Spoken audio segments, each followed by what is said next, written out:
제6장 노고 많은 하룻밤 1. 비르긴스키는 이 하루의 2시간가량은 동지들을 일일이 찾아다니며 어젯밤에 일어났던 일을 보고하는 데 허비했다. 즉 샤토프한테로 아내가 왔고 아이를 낳았다는 일 등으로 보아 그에게 밀고 할 기색이 전혀 없다는 것이었다. 인간의 마음을 봐서 식별할 수 있는 일이지만 이 순간에 그를 위험시한다는 것은 도저히 상상할 수 없다는 것이다. 그러나 람신과 에르겔리를 빼놓곤 어디를 가나 모두 집에 없었기 때문에 그는 당황하지 않을 수 없었다. 에르겔리는 맑은 얼굴로 그의 눈을 바라보면서 말없이 이 소식을 들었다. 자넨 6시에 떠날 셈인가? 하고 정면으로 퍼붓는 질문에 그는 맑디 맑은 웃음을 띄우면서 물론 가고 말고요 하고 대답했다. 람신은 보아하니 몹시 심한 병에 걸린 듯 머리에서부터 모포를 뒤집어 쓰고 누워 있었다. 비르긴스키가 들어오는 모습을 보고 그는 깜짝 놀랐다. 그리고 손님이 말을 마치기가 바쁘게 벼랑간 모포 속에서 두 손을 내흔들면서 자기를 그냥 놔둬달라고 애원했다. 그러나 샤토프에 대한 얘기를 끝까지 들었다. 아무나 찾아도 집에 없다는 소식을 듣자 그는 웬일인지 깊은 타격을 받은 것 같았다. 그는 벌써 리프친을 통해 폐지가의 참사를 알고 있었다. 그는 스스로 이 사실을 성급하고 전후 연결이 닿지 않는 투명치 못한 어조로 비르긴스키에게 들려주었다. 이 사실이 이번엔 손님을 섬찟하게 만들었다. 오늘 밤에 떠나야 할지 아니면 그만둘지 하는 비르긴스키의 직선적인 질문에 람신은 또 벼랑간 두 손을 내흔들며 난 정말 관계없는 사람이야. 난 아무것도 몰라. 제발 나를 그냥 내버려둬. 하고 애원하는 것이었다.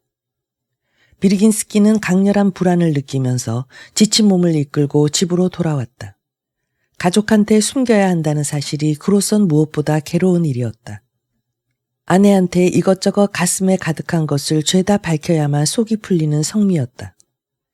만일 열에 들뜬 그의 머릿속에 그 순간 새로운 상념이 비치지 않았더라면, 장래의 행동에 관한 한 가지 새롭고 타협적인 계획이 떠오르지 않았더라면 그도 람신과 마찬가지로 자리에 드러눕고 말았을 것이다. 그러나 이 새로운 상념이 그에게 힘을 북돋워 주었다. 아니, 그뿐만 아니라 그는 초조한 마음으로 약속의 시간을 고대했던 것이다. 그래서 좀 일찍이 집합 장소를 향해 집을 나섰던 것이다. 그곳은 강대한 스타브로긴 공원의 제일 구석지고 무섭도록 음침한 곳이었다. 나도 나중에 일부러 그곳으로 가본 일이 있지만 이 암담한 가을밤에 이곳이 얼마나 으슥하게 보였을까 하는 생각이 들어 몸이 오싹해질 지경이었다.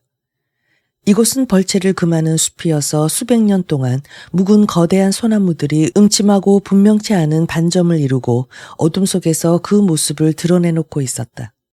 그야말로 암흑과 같아서 두 발짝만 벗어나도 서로의 얼굴을 분간할 수 없을 정도였다. 그러나 표트르 스테파노비치와 리프친 그리고 뒤늦게 온 에르겔리는 제각기 초롱을 들고 있었다. 무엇 때문에 또 언제 생겨났는지는 몰라도 이곳에는 깎지도 않은 자연석으로 조립된 뭔가 대단히 이상스러운 동굴이 세상 사람들의 기억에서 멀어진 옛적부터 서 있었다. 동굴 속에 있는 탁자와 벤치는 벌써 오래전부터 썩어서 산산이 문드러져 있었다. 300보가량 떨어진 오른쪽에는 공원의 제3의 늪이 메말라 가고 있었다. 이 세 개의 늪은 저택 바로 옆에서 시작되어 서로 잇따라서 공원의 제일 끝까지 일베르스타 남짓 계속되고 있었다. 이곳에서 무슨 소음이나 외침 소리가 가령 총소리일지라도 주인이 없는 스타브로긴네 저택의 하인들의 귀에까지 들어가리라곤 도저히 상상도 할 수 없다. 어제 스타브로긴이 출발하고 늙은 종보 알렉세이가 집을 나선 다음부터는 커다란 저택 속에는 5밖에 안 되는 사람들만 살고 있었고 게다가 그들은 한결같이 폐물이나 다를 바 없는 녀석들이었다. 가령 이렇게 쓸쓸히 처박혀 사는 사람들이 인간의 비명이나 구원의 외침 소리를 들었다고 하더라도 공포감만이 더해갈 뿐 그 누구도 난로가에서나 또는 포근한 침상을 구조하러 뛰쳐나올 사람이 없을 것임은 뻔한 사실이다. 충분한 확신을 가지고 그렇게 단정할 수 있었다. 6시 20분에는 샤토프를 데리러 간 에르겔리를 제외하곤 모두 그 모습을 나타냈다. 표트르 스테파노비치는 이번엔 우물쭈물 시간에 늦지 않았다. 그는 돌카젠코와 함께 왔다. 돌카젠코는 이마살을 찌푸리며 근심스러운 표정을 짓고 있었다. 부자연스럽게 허세를 부리며 철면피하고 거만하게 이를 데 없는 단호한 태도도 이미 그의 모습에서 자취를 감췄다. 그는 잠시라도 표트르 스테파노비치의 옆을 떠나지 않았다. 보아하니 갑자기 표트르 스테파노비치한테 무한한 복종을 느꼈음인지 시종 그 옆을 쫓으면서 뭔가 속삭여 대는 것이었다. 그러나 이쪽은 거의 한마디의 대꾸도 하지 않았고 때론 성가시게 달라붙는 걸 내쫓기 위해 귀찮다는 듯 뭔가 입속말로 중얼댔다. 슈갈레포와 비르긴스키는 표트르 스테파노비치보다 좀 일찍이 왔다. 그의 모습이 보이자 두 사람은 확실히 미리부터 꾸민 듯이 깊은 침묵을 지키면서 몇 걸음 옆으로 물러섰다. 표트르 스테파노비치는 초롱을 들어 올리면서 마치 사람을 바보 취급하듯 무례한 태도로 그 두 사람을 뚫어지게 보았다. 무슨 말을 하고 싶은 게군. 하는 생각이 그의 머릿속을 번쩍 스쳐갔다. 람씨는 없소. 하고 그는 비르긴스키에게 물었다. 그가 앓고 있다고 말한 건 누구요? 난 여기 있소. 갑자기 나무 그늘 속에서 나타나면서 람씨는 대답했다. 그는 따뜻한 외투를 입고 있었고 게다가 모포로서 몸을 빈틈없이 감기까지 했다. 초롱을 들고 있으면서도 그의 얼굴을 알아보기란 매우 어려울 정도였다. 그럼 리프친만 없군. 그러자 리프친은 살짝 동굴 속에서 그 모습을 나타냈다. 표트르 스테파노비치는 다시 초롱을 쳐들었다. 무슨 일로 자넨 거기로 기어들어갔어? 왜 나오지 않았어? 난 말이오. 우리들은 모두가 제각기 행동의 자유를 갖고 있다고 생각하오. 하고 리프치는 중얼거렸지만 자기로서도 무슨 얘기를 했는지 의식 못하는 것 같았다. 제군, 이때까지 반 속삭이는 듯한 말의 어조를 깨뜨리고 표트르 스테파노비치는 처음으로 언성을 높였다. 그것은 상당한 효과를 가져왔다. 지금 이 마당에 와서 어물어물할 필요가 없다는 사실을 제군도 잘 납득하리라 생각하네. 어제 이미 모든 것이 명확하게 토의되었고 결정되었으리라 생각하네. 그러나 제군들의 얼굴 표정에서 느끼는 바는 이 속에서 뭔가 의견을 진술하기를 바라는 사람이 있는 것 같이 생각되는데 혹시 그렇다면 빨리 말하기를 바란다. 농담이 아니다. 시간도 얼마 남지 않았어. 에르켈리가 곧 그 사람을 데려올 테니까. 그는 틀림없이 데리고 온다네. 무엇 때문인지 돌카첸코가 참견했다. 혹시 내 생각이 틀리지 않는다면 제일 먼저 인쇄기를 접수하는 거죠. 또 무슨 이유로 이런 질문을 하는지 자기로서도 확실히 모르는 듯한 말투로 리프치는 이렇게 물었다. 그야 물론 물건을 헛되게 버릴 수야 없는 거지. 하고 표트르 스테파노비치는 그의 얼굴에다 초롱을 바싹 갖다 댔다. 그러나 실제로 접수할 필요가 없다고 어제 결정짓지 않았나. 그 친구 자기가 묻어둔 장소를 자네한테 가르쳐주기만 하면 나중에라도 우리들이 파내는 걸세. 어쨌든 이 동굴 구석에서 10보 떨어진 곳에 있다는 것만은 나도 알고 있어. 하지만 그런 거야 어쨌든 좋지만 자넨 어떻게 그걸 잊어버릴 수 있나, 리프친. 그때 합의를 본 사실은 우선 자네 혼자서 그 사내를 마중하고 그 다음 우리가 뒤따라가기로 돼 있잖나. 자네가 새삼스럽게 물어보는 게 이상하단 말이야. 그렇지 않으면 그저 좀 물어보고 싶어서 한 말인가. 리프치는 우울한 표정을 지은 채 잠자코 있었다. 일동도 입을 다물었다. 바람은 소나무 끝을 흔들고 있었다. 그러나 제군, 난 자네들이 저마다의 의무를 이행할 줄 믿고 있네. 표트르 스테파노비치는 안타까운 듯이 침묵을 깨뜨렸다. 나는 샤토프한테로 그의 아내가 돌아와서 어린애를 낳은 사실을 알고 있어. 하고 돌연 비르긴스키가 말문을 열었다.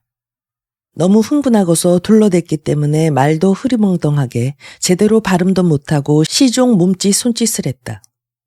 인간의 마음을 봐서 식별할 수 있지만 지금 그가 밀고 할 엄두도 못 내고 있다는 것은 절대로 믿을 만한 사실입니다. 왜냐하면 그는 지금 행복하기 때문입니다. 그러한 이유에서 나는 아까만 해도 모든 사람한테 한 바퀴 쭉 돌았으나 아무도 없었고 그래서 지금은 전혀 아무 일도 할 필요가 없다고 생각하는 바입니다. 그는 갑자기 말을 그쳤다. 숨이 막혔던 것이다. 비르긴스키, 만일 자네가 갑자기 행복한 몸이 되었다고 하면 페투르 스테파노비치는 그에게로 다가섰다. 그때 밀고는 별 문제라 하더라도 그가 국민으로서의 모험적인 행위도 연기하겠다는 건가? 그것은 행복하기 이전에 계획한 것이고 또 위험이라든가 행복의 상실 따윈 불문에 붙이고 자기의 의무로서 생각해야 할 행위가 아닌가? 아니야, 연기하지 않아. 어떤 일이 있든 연기하지 않는다. 지나치리만큼 어떤 못난 열성을 나타내면서 비르긴스키는 온몸을 후들거리며 이렇게 말했다. 자네는 비열한 자가 되기보단 오히려 다시 불행한 자가 되고 싶은가? 그렇소. 난 정반대의 철두철미한 비열한 자가 되고 싶은... 아니, 그렇잖아. 절대로 비열한 자가 아니야. 반대로 비열한 자가 되기보단 오히려 완전히 불행한 자가 되고 싶소. 그런데 이걸 알아둬야 해. 샤토프는 이 밀고를 국민으로서의 의무라고 생각하고 있어. 그 증거로는 밀고의 대가로 자신이 많은 점에서 용서받긴 하겠지만 어쨌든 정부에 대해 일정 부분 위험을 무릅쓰고 있다는 거지. 그런 사람이니 무슨 일이 있어도 물러서지 않아. 어떤 행복도 그를 이기지 못할 거란 말이오. 하루만 지나면 정신을 차리고 스스로를 질책하면서 임무를 수행하러 갈 거야. 게다가 아내가 3년 만에 돌아와서 그에게 스타브로긴의 아이를 낳아주었는데 그것이 결코 행복이라고는 볼 수 없지. 그러나 그 누구도 밀고장을 본 일이 없지 않소. 돌연 시갈레프가 집요하게 뇌까렸다. 밀고장은 내가 봤어. 하고 표트르 스테파노비치가 고함을 질렀다. 밀고장은 돼 있단 말이야. 그러나 제군, 이 모든 일이 얼마나 어리석은가 말이야. 하지만 나는 갑자기 비르긴스키가 화끈 달아올라 외쳤다. 난 항의합니다. 절대 반대입니다. 난 이렇게 하고 싶습니다. 그 사내가 오면 우리 전부가 나가서 모두 함께 신문합니다. 만일 사실이라면 뉘우치게 만들어 그 사내에게 훌륭하게 장례를 서약시킨 다음 방면해준다. 이렇게 하고 싶습니다. 어쨌든 재판이라는 형식이 필요한 겁니다. 만사를 재판에 의해서 결정짓지 않으면 안 됩니다. 모두가 그늘에 숨어가지고 벼랑간 일제히 덤벼든다는 그런 서약 정도로서 공동의 사업을 위험에 빠뜨린다는 것은 그야말로 어리석음의 극치야. 어리석기 짝이 없어. 제군이 지금에 와서 그런 소리를 한다는 게 정말로 바보 같단 말이야. 도대체 제군은 이 위급한 시기에 무슨 역할을 하고 싶다는 거야? 난 반대요. 반대하오. 하고 비르긴스키는 같은 말을 되풀이했다. 아무튼 그렇게 고함 지르지 말게. 신호가 들리지 않지 않나? 제군, 샤토프는... 제기랄, 지금에 와서 이게 무슨 어리석은 소리야?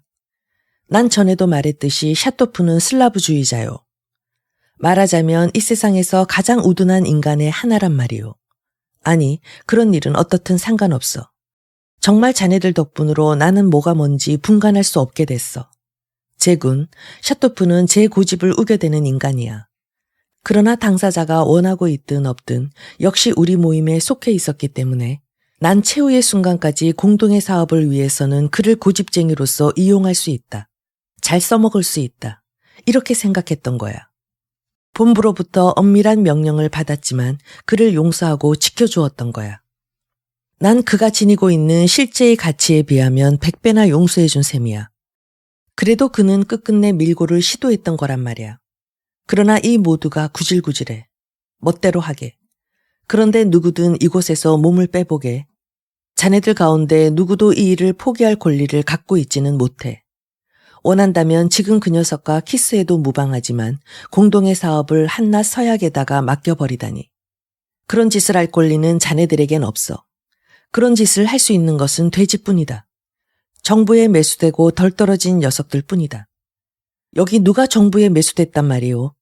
하고 이짬에서 새어나오는 듯한 목소리로 리프친이 말했다. 자네는 몰라, 리프친. 자넨 오히려 입을 봉하는 게 낫겠어. 자넨 늘 그런 소리만 짓거리는 게 버릇처럼 돼 있어. 제군, 정부에 매수되고 덜 떨어진 녀석이라는 것은 다시 말해서 위험한 고비에서 겁을 집어먹는 자들을 말하는 거요. 공포란 놈은 늘 바보를 만드는 법이야. 이런 자들은 최후의 순간이 되면 경찰서로 뛰어가서 아, 제발 저를 살려주세요. 그러면 동지들을 팔겠어요. 하고 소리를 지른단 말이야. 그러나 알아두게. 자네들이 아무리 밀고 했다고 하더라도 지금에 와서 용서를 바랄 순 없어. 겨우 2등급 정도로 감형된다 하더라도 시베리아 정도는 제각기 각오해둬야 해.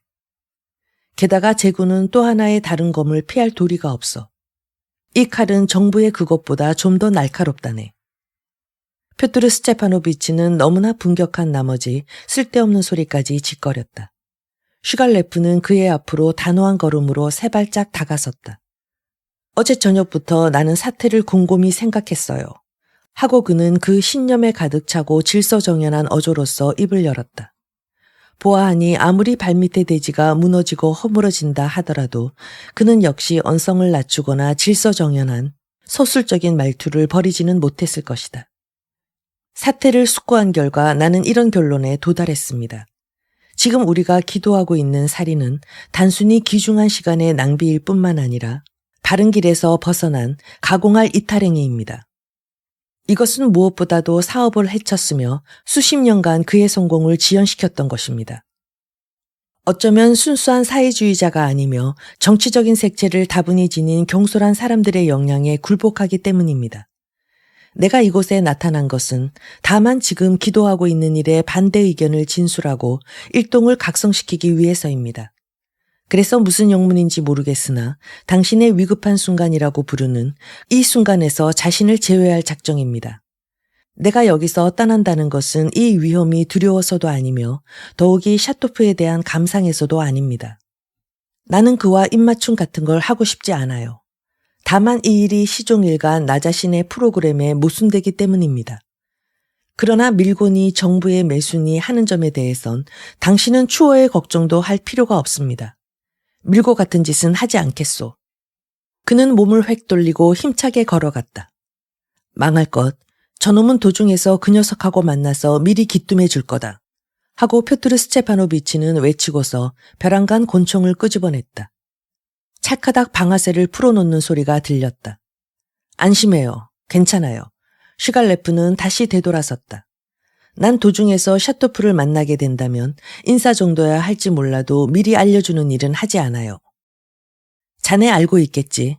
혹시 그런 짓을 했다간 그만큼의 보답이 있을 줄을. 프리에 씨. 일러 두지만 난 프리에가 아니오. 나를 그런 달콤하고 추상적인 설익은 이론가로서 혼돈시킨다는 것은 당신이 나의 원고를 자기 손에 쥐고 있으면서도 그 내용을 전혀 모른다는 사실을 증명하는 것밖에 안 돼요. 그리고 당신의 보복에 대해서 난 이렇게 말해두죠. 당신이 방아쇠를 올린 것은 서투른 짓이요. 이 순간에 있어서 도리어 당신한테 불리한 일이요. 혹시 내일 아니면 모레 보자고 나를 위협한다면 당신은 나를 쏴 죽인다는 사실에 따라 불필요한 배려 이외에 무엇 하나 소득이 없을 거요. 나를 죽여보세요. 그러나 조만간 당신은 나의 주장에 도달할 테니까요. 자, 그럼 안녕히. 바로 이 순간 200보가량 떨어진 공원의 늪 쪽에서 휘파람 소리가 들렸다. 리프치는 어제 약속한 대로 즉시 휘익 신호를 보냈다. 그는 자기의 이가 빠진 입이 미덥지 않아서 어제 이것을 위해 일부러 시장에서 1코페이가를 주고 흙을 구워서 만든 장난감 호루라기를 샀던 것이다. 에르켈리는 미리 샤토프에게 신호의 휘파람 소리가 있을 거라고 일러두었기 때문에 그는 아무런 의심도 일으키지 않았다. 걱정할 것 없어. 난 저 친구를 피해서 갈 테니까. 그쪽에서 조금 더 나를 눈치채지 못할 거요. 슈갈레프는 타이르듯이 속삭였다. 그리고 서둘지도 걸음을 재촉하려고도 하지 않고 그는 캄캄한 공원을 지나 이윽고 자기 집을 향해 걸어갔다.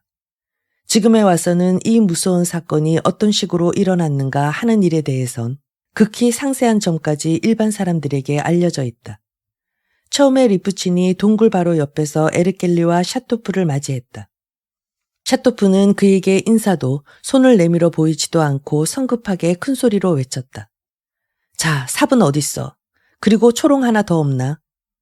아니, 걱정하지 말게. 여긴 사람 구경하기란 죽기보다 어려운 곳이라네. 게다가 여기서 스쿠보를 신이기까지 대포를 쏘아야 된다 해도 들을 자도 없네. 자, 바로 이곳이야. 바로 이 밑에 있어. 그는 실제로 동굴의 뒷구석에서 숲 쪽으로 10보 다가간 장소에서 발을 쾅쾅 밟아보았다. 이 순간 나무 그늘에서 돌카첸코가 나타나 뒤로부터 그에게 달라들었다. 에르켈리도 뒤에서 그의 팔꿈치를 잡았다. 리프치는 앞에서 덤벼들었다. 세 사람은 곧 그의 다리를 낚아채곤 땅바닥에 꽉 눌러버렸다. 그때 표트르 스테파노비치가 자기 권총을 가지고 뛰어나왔다. 남들의 얘기로는 샤토프가 그쪽으로 머리를 돌리고 그의 얼굴을 알아볼 만한 시간적인 여유가 있었다는 것이다. 세 개의 초롱이 이 장면을 비춰주었다. 샤토프는 벼랑간 짧고 절망적인 외침을 발했다. 그러나 언제까지고 소리를 지를 순 없었다. 표트르 스테파노비치는 재빨리 정확한 솜씨로 그의 이마에 권총을 갖다 붙이곤 그대로 방아쇠를 당겼다. 총소리는 그다지 크지 않았던 듯 싶다. 적어도 스쿠볼의 신입기에서는 아무도 소리를 듣지 못했다. 물론 슈갈레프는 들었다. 그는 300보가량 떨어진 거리에 닿을까 말까 하는 위치에 있었으므로 외침소리도 총소리도 들을 수 있었지만 나중에 그 자신이 증언한 바 뒤를 돌아보지도 않았고 걸음을 멈추지도 않았다는 것이다. 살해는 거의 순간적으로 이루어졌다. 완전히 처리할 수 있는 능력, 침착하다 할 정도로 냉정함을 갖고 있던 자는 표트르 스테파노비치 한 사람뿐이었다. 그는 그 옆에 무릎을 꿇고 앉아서 분주히, 아니 오히려 손끝 여물게 죽은 자의 호주머니를 뒤졌다. 돈은 없었다. 지갑은 마리아 이그나찌예브나의 베개 밑에 두고 왔던 것이다. 두어 장의 하찮은 종이 조각이 나왔다. 하나는 사무소에서 온 편지고 하나는 어떤 책의 목차, 그리고 또 하나는 외국 술집의 오래된 계산서였다. 어떻게 해서 이런 것이 2년간이나 호주머니 속에 무난하게 남아 있었을까? 생각만 해도 이상할 정도였다. 이 종이 쪽지들을 표트르 스테파노비치는 자기 호주머니 속에다 넣자 갑자기 모두가 굳어버린 듯 한 군데에 서서 멍청하니 시체를 내려다보고 있음을 보자 앙칼지고 독이 서린 말투로 꾸짖으면서 일동을 재촉하기 시작했다. 돌카젠코와 에르겔리는 정신이 번쩍 든 듯 달려나가더니 동굴 속에서 오늘 아침부터 준비해둔 돌 2개를 순식간에 가져왔다. 둘 다 20파운드는 됨직한 것이었고 벌써 모든 준비가 다 되어 있었다. 말하자면 단단히 새끼가 메어져 있었다. 시체는 가장 가까운 늪까지 가지고 가서 그 속에다 쳐넣을 계획이었다. 사람들은 다리와 목에다 돌을 매기 시작했다. 그것을 매는 역할은 표트르 스테파노비치가 맡았다. 돌카젠코와 에르겔리는 다만 돌을 아는 채 차례로 그것을 내밀기만 하면 되었다. 에르겔리가 처음에 돌을 넘겨주었다. 표트르 스테파노비치는 중얼중얼 욕설과 불평을 토로하면서 시체의 다리를 새끼로 묶은 다음 거기에다 돌을 갖다 메었다. 돌카첸코는 이렇게 꽤 시간이 오래 걸리는 동안에 줄곧 자 가져오게 하는 한마디 요청만 떨어지면 당장 넘겨줄 듯한 자세로 공손하게 상반신을 앞으로 굽힌 채 두 손에 돌을 힘껏 안고 있었다. 그리고 잠시라도 좋으니 이 귀찮고 무거운 물건을 땅바닥에 내려놓자 하는 생각을 꿈에도 하지 않는 것 같았다. 이윽고 2개의 돌을 다 묶어놓고 표트르 스테파노비치가 땅바닥에서 몸을 일으켜 일동의 얼굴을 쳐다보자 바로 그때 뜻하지 않은 기괴한 일이 생겨 일동을 놀라게 했다. 앞서도 말했듯이 돌카첸코와 에르겔리를 제외하곤 일동은 거의 아무 일도 하지 않았고 멍하니 서 있기만 했다.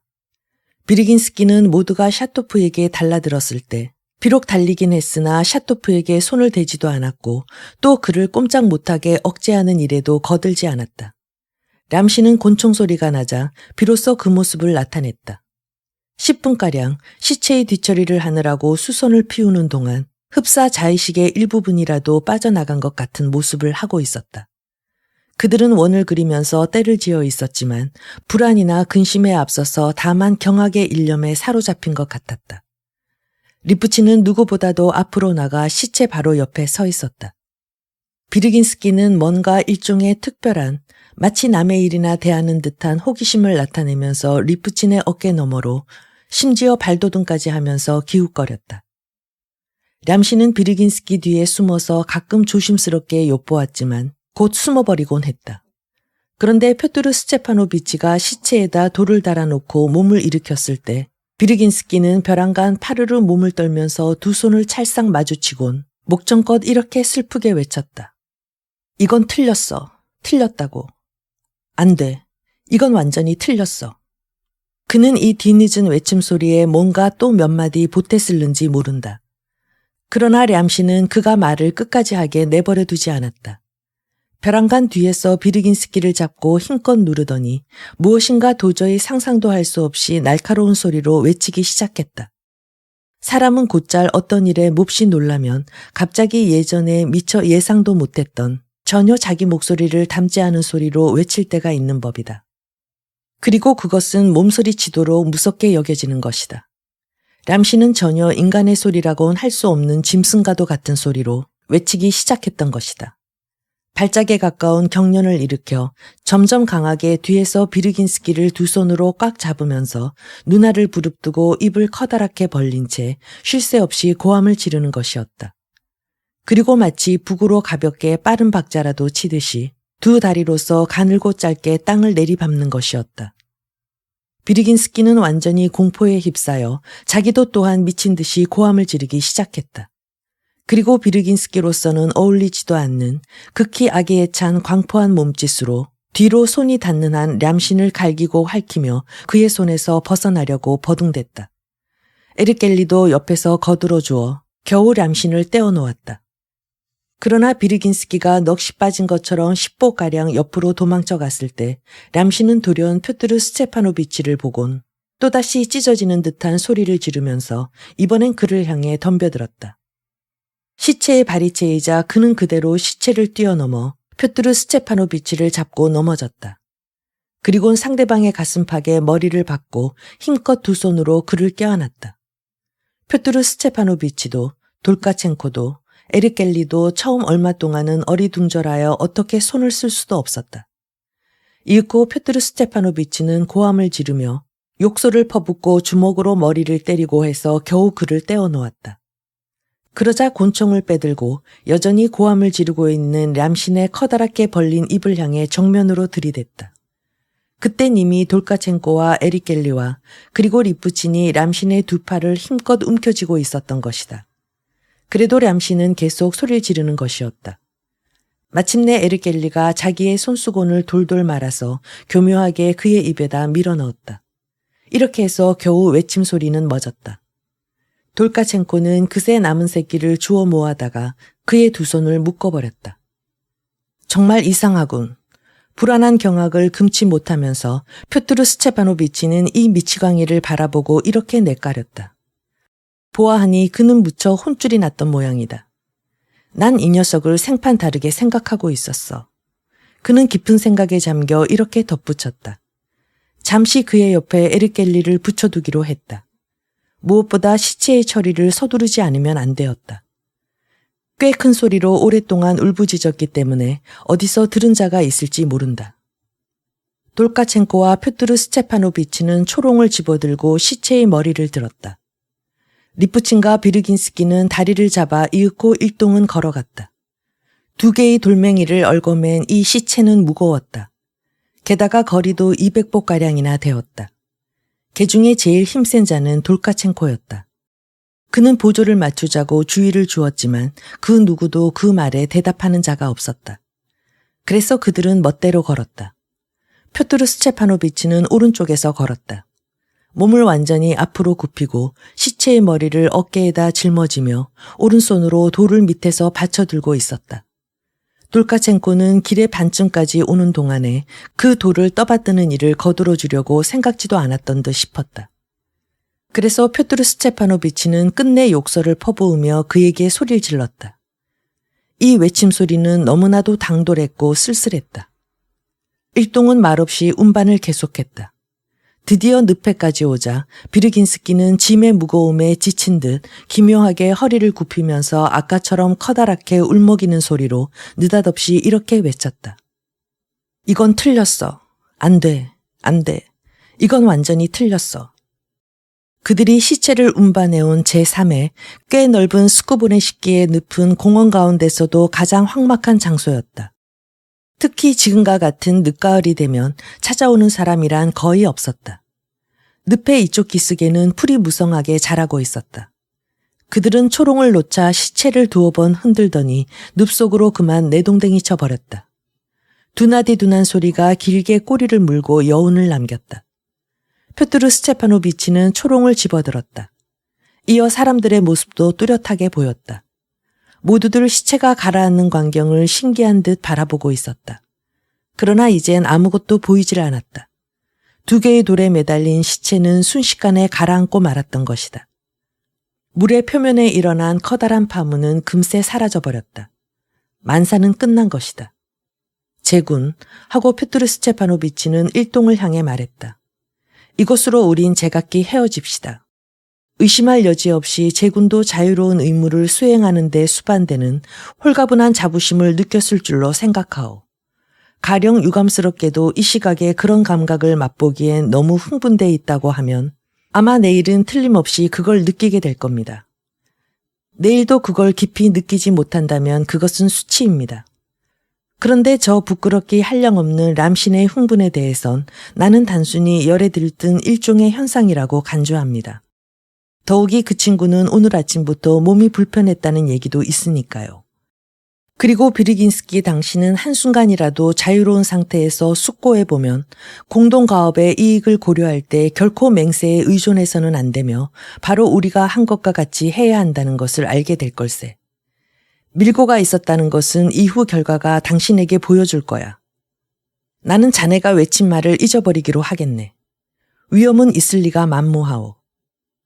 그 누구든 우리에게 혐의를 걸 사람은 없소. 또 그런 생각조차 못할 겁니다.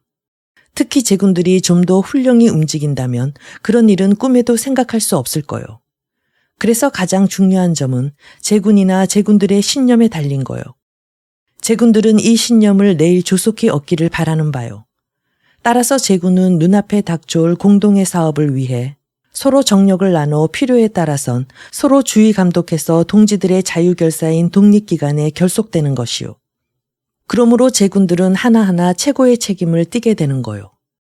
정체로 인해 악취를 풍기는 낡아빠진 사물을 아주 새롭게 하는 사명을 가지고 있는 겁니다. 용기를 잃지 않기 위해 이 사실을 염두에 두었으면 좋겠소. 지금 제군들이 걸어가야 할 길은 일체의 파괴, 국가와 그 도덕의 파괴에 있을 뿐입니다.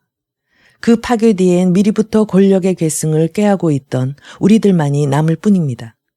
그러니 현명한 자는 우리를 동지로 끌어들이고 우둔한 자는 밟고 넘어서야 하는 거요. 이것을 제군은 가슴 아프게 생각해선 안 돼요. 자유를 욕되게 하지 않기 위해 한 세대의 인간을 닦아 길러야 하는 거요.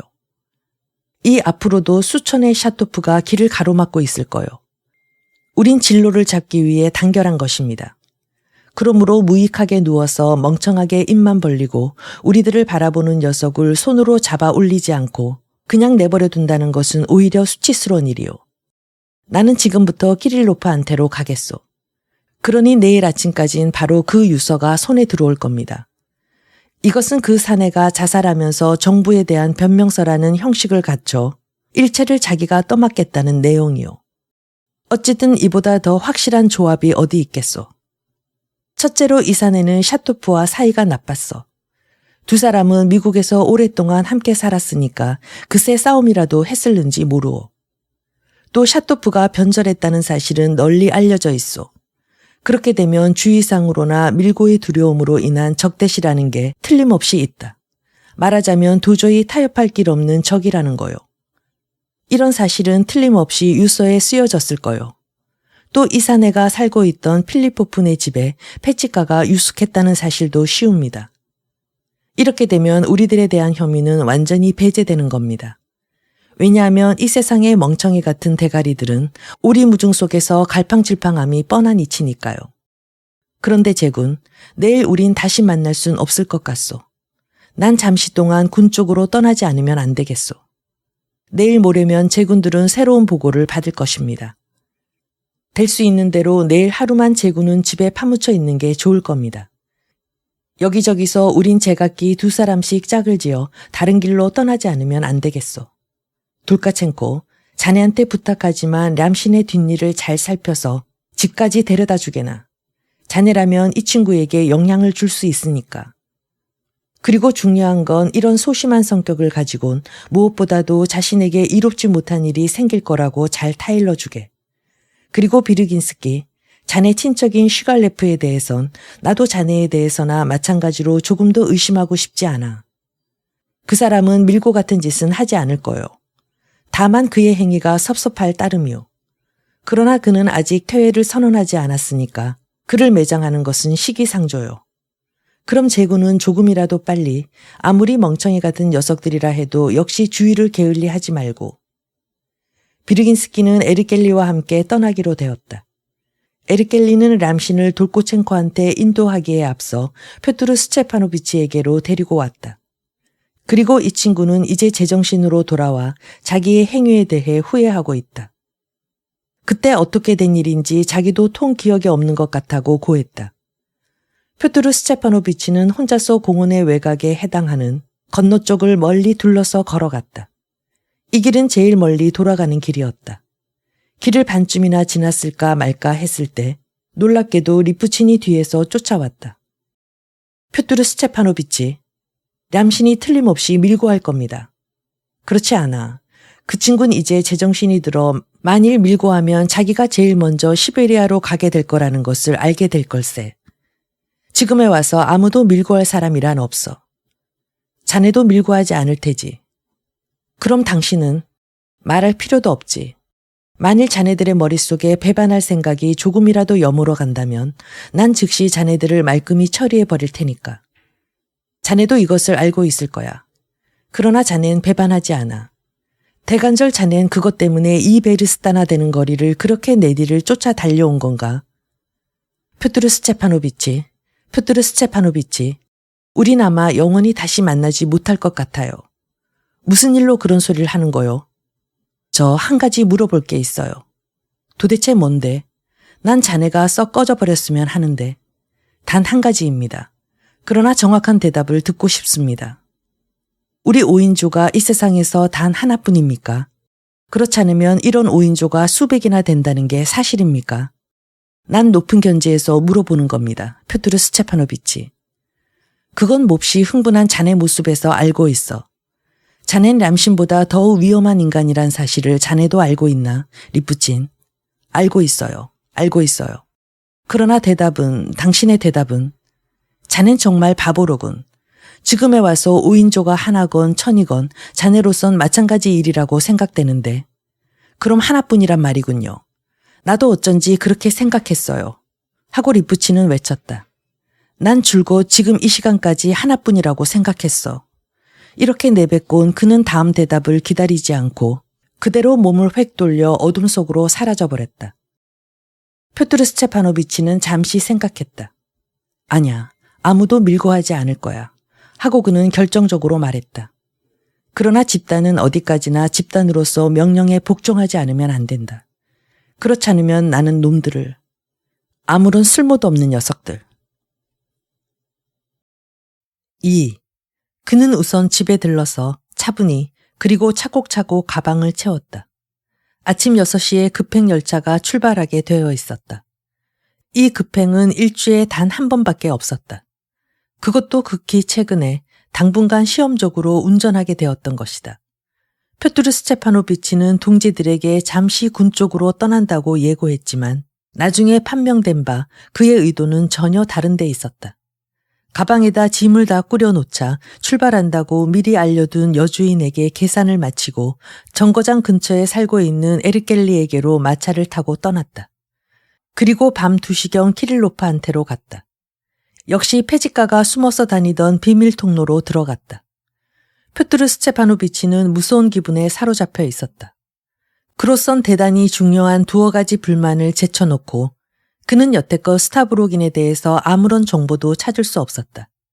이 하루가 흐르는 동안 어디에서 아마 빼제로부르크일 것이다. 가까운 장래에 그에게 닥쳐올 어떤 위험에 관한 비밀 통지를 받은 것 같았다. 이렇게 애매하게 얘기하는 것은 나 자신부터가 자신 있게 단언할 수 없기 때문이다. 물론 이때의 일에 대해서 지금도 우리 마을에서는 옛날 이야기 같은 소문들을 많이 퍼뜨리고 있었다. 그러나 무엇인가 정확한 사실을 알고 있는 사람이 있다면 그것은 다만 그런 연출에 관련된 사람 정도일 것이다. 나 자신이 상상하는 바로는 표투르 스체파노비치는 실제로 이 마을 이외에 어딘가 아직 관련을 가지고 있는 곳이 있어서 그런 데서 정보를 얻은 것 같았다. 리프친의 익살스럽고 절망적인 의심에도 불구하고 그는 이 마을 이외의 곳, 예를 들면 양쪽 수도에 2개의 5인조를 조직하고 있었으리라 믿고 있다. 가령 5인조가 아니더라도 여러 가지 관계나 연락이 있었을는지도 모른다.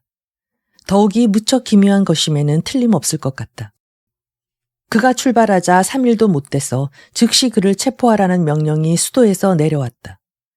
그것이 어떤 사건 때문인지, 이 마을의 사건 때문인지 그 점에 대해서 나는 통 아는 바가 없다. 이 명령은 신비스럽고 의미심장한 대학생 샤토프의 참살과 이 사건에 수반된 온갖 수수께끼 같은 사정들이 발견되었던 바로 그 무렵에 내려졌으므로 마을의 관연을 비롯하여 지금까지 시종일관하게 경박한 태도를 지니고 있던 사교계에 벼랑간 폭풍우처럼 급습한 신비스러운 공포의 인상을 한층 더 짙게 해주었다.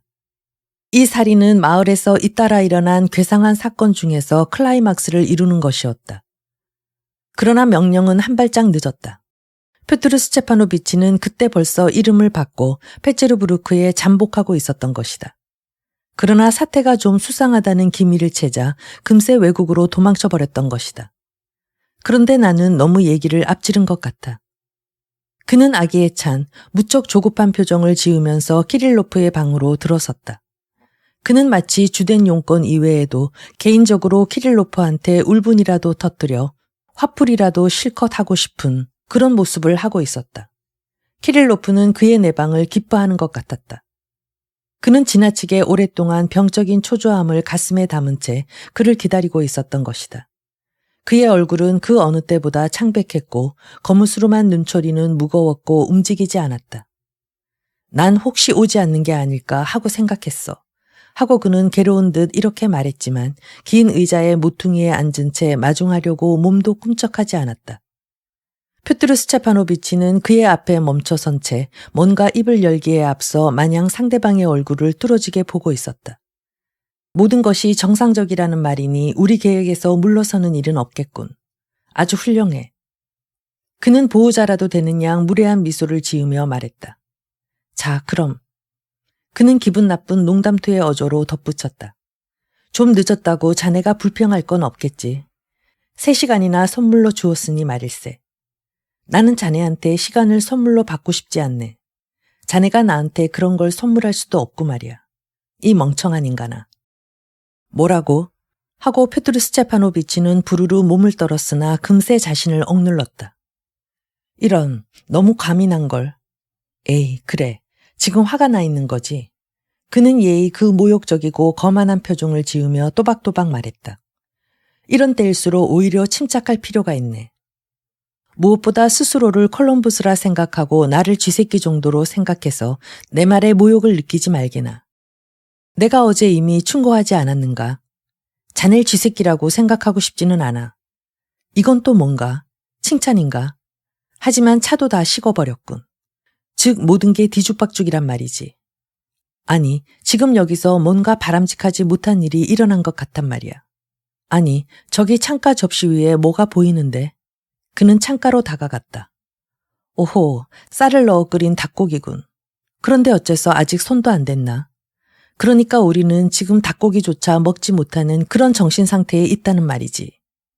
나는 먹었네. 그리고 자네가 상관할 바 아니니 입 다물게. 오, 물론. 게다가 어떻든 마찬가지지. 그런데 내게는 지금 마찬가지가 아니라네. 내가 식사를 전혀 하지 못했다는 걸 좀 생각해 주게나. 그러니 내 생각에 이 닭고기가 더 이상 필요 없다면, 응? 먹을 수 있다면 먹게. 이런, 고맙군. 그리고 나중에 차도 한 잔 부탁하네.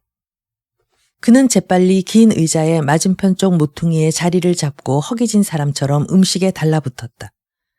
그러나 동시에 쉴 새 없이 자기의 희생물을 관찰했다.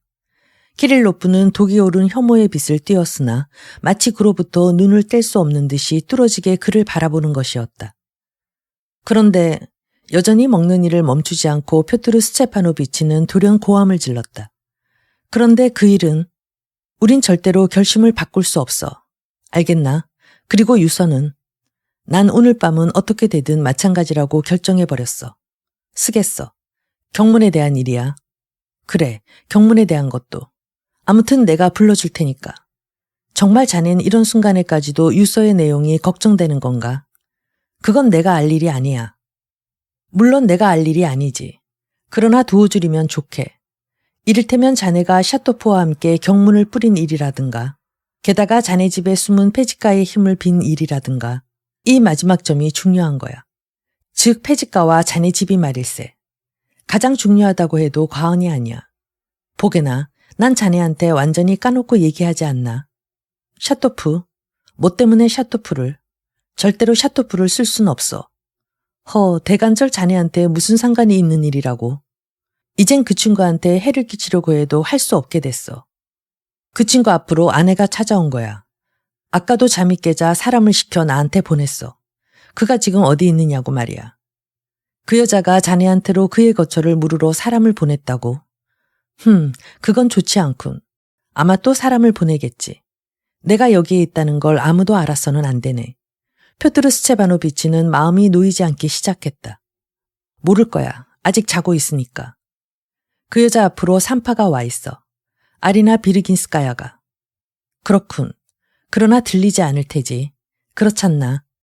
입구에 자물쇠라도 채워두면 좋겠는데. 절대로 들리지 않아. 만일 샤토프가 오면 자네를 저쪽 방으로 숨겨두지. 샤토프는 올리가 만무하네. 그래서 자넨 배방과 밀고 때문에 오늘 밤 그 사내와 싸워서 그것이 그 사내의 사인으로 되었다고 이렇게 쓰는 걸세. 뭐? 그 친구가 죽었다고? 키릴로프는 긴 의자에서 벌떡 일어서면서 외쳤다. 오늘 저녁 7시. 아니, 어제 저녁 7시라는 게 좋겠군. 지금은 벌써 12시가 지났으니까. 내 놈이 죽였군. 난 어제 벌써 그걸 알고 있었어. 미리 알고 있지 않았다면 어떻게 할 셈이지? 바로 이 곤충으로 말이야. 그는 여발한 듯이 곤충을 끄집어냈지만 숨기려고도 하지 않았다. 언제라도 준비는 다 되어 있다는 듯이 계속 오른손에 들고 있었던 것이다. 그러나 자넨 좀 이상하군. 저 바보 같은 녀석은 결국 그렇게 되리라는 걸 자네도 알고 있었을 텐데. 새삼스럽게 미리 알리고 말고가 없어. 난 벌써 여러 차례에 걸쳐서 납득하게끔 자네에게 말해줬을 텐데. 샤토프는 밀고를 준비하고 있었기 때문에 내가 감시한 거야. 그런데 도저히 그냥 내버려 둘 수가 없게 됐어. 게다가 자네를 감시하라는 명령도 받고 있어. 지금부터 3주 전 자네 자신이 나에게 알려주지 않았나. 시끄러워. 내 놈이 그 친구를 죽인 건 그가 제네바에서 내 놈의 얼굴에다 침을 뱉었기 때문인 거야. 그것도 그렇고 또 다른 원인이 있어. 그러나 모든 건 사사로운 원한 때문에 한 짓은 아니야. 뭐 때문에 그렇게 펄쩍 뛰고 있는 거야.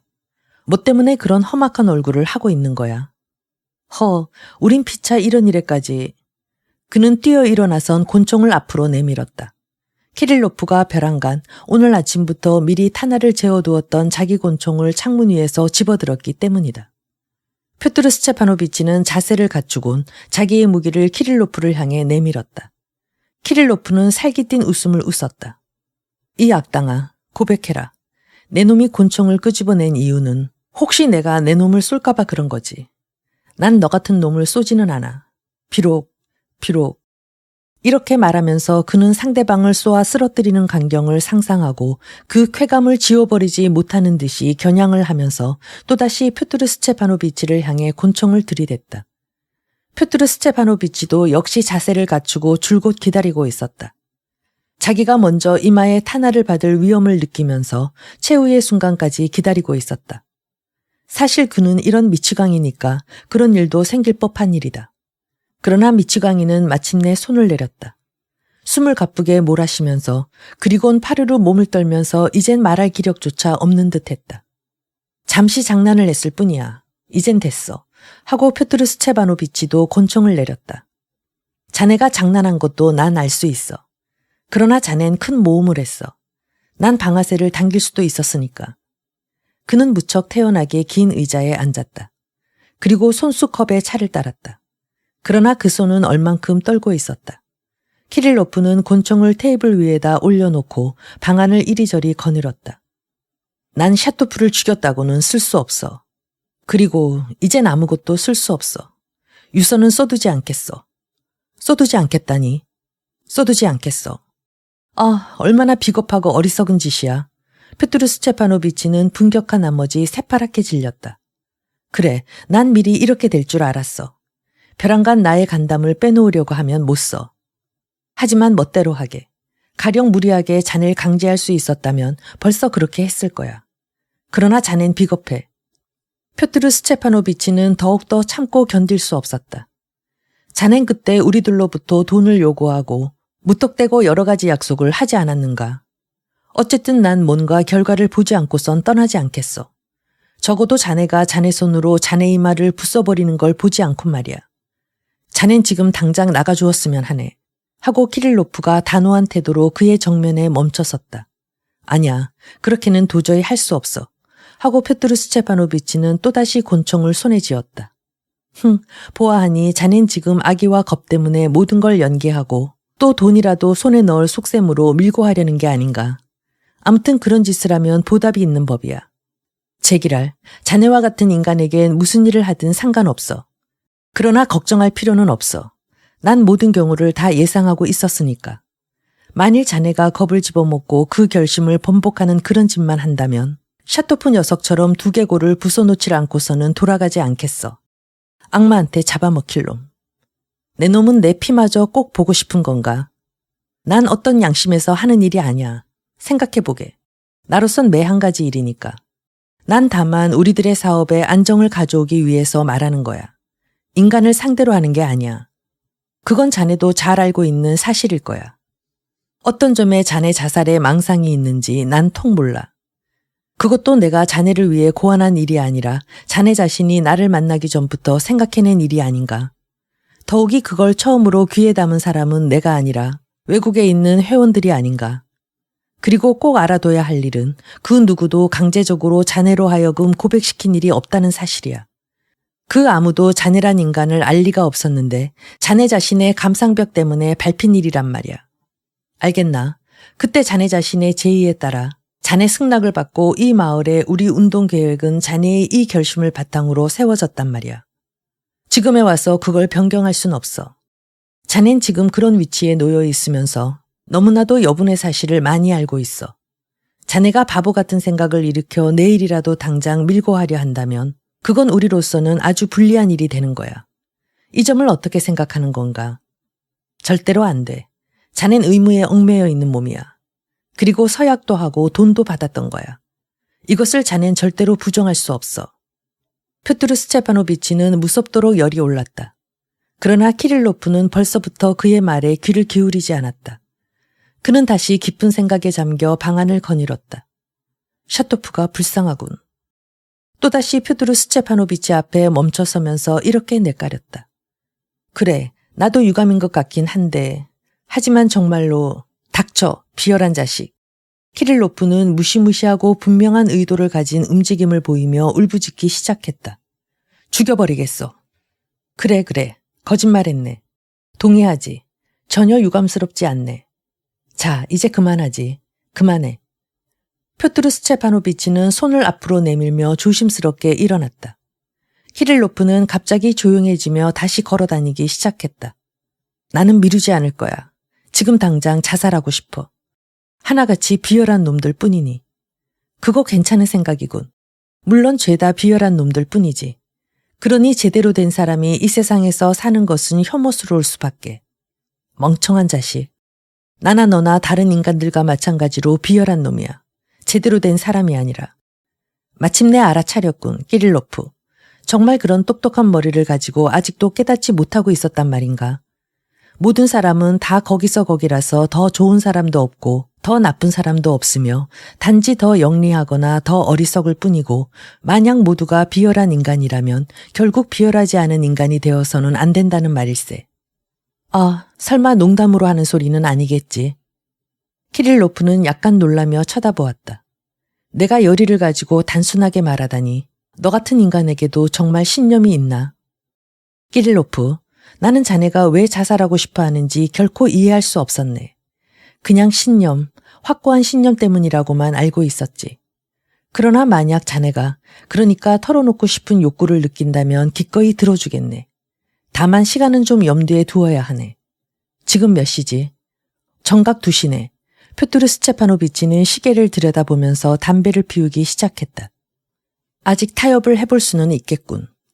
표트르 스테파노비치는 속으로 생각했다. 너한테 할 말은 없어.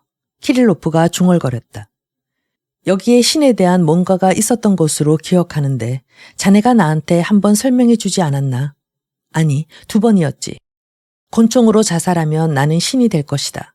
그렇게 말한 것 같은데. 그래, 나는 신이 될 거야. 표트르 스테파노비치는 미소조차 짓지 않았다. 그는 기다리고 있었다. 키릴로프는 그를 미묘한 시선으로 쳐다보았다. 너는 정치적 사기꾼이고 음모가지. 철학과 희열에 관한 것으로 화제를 돌려 화해를 이끌어내려 하고 있군.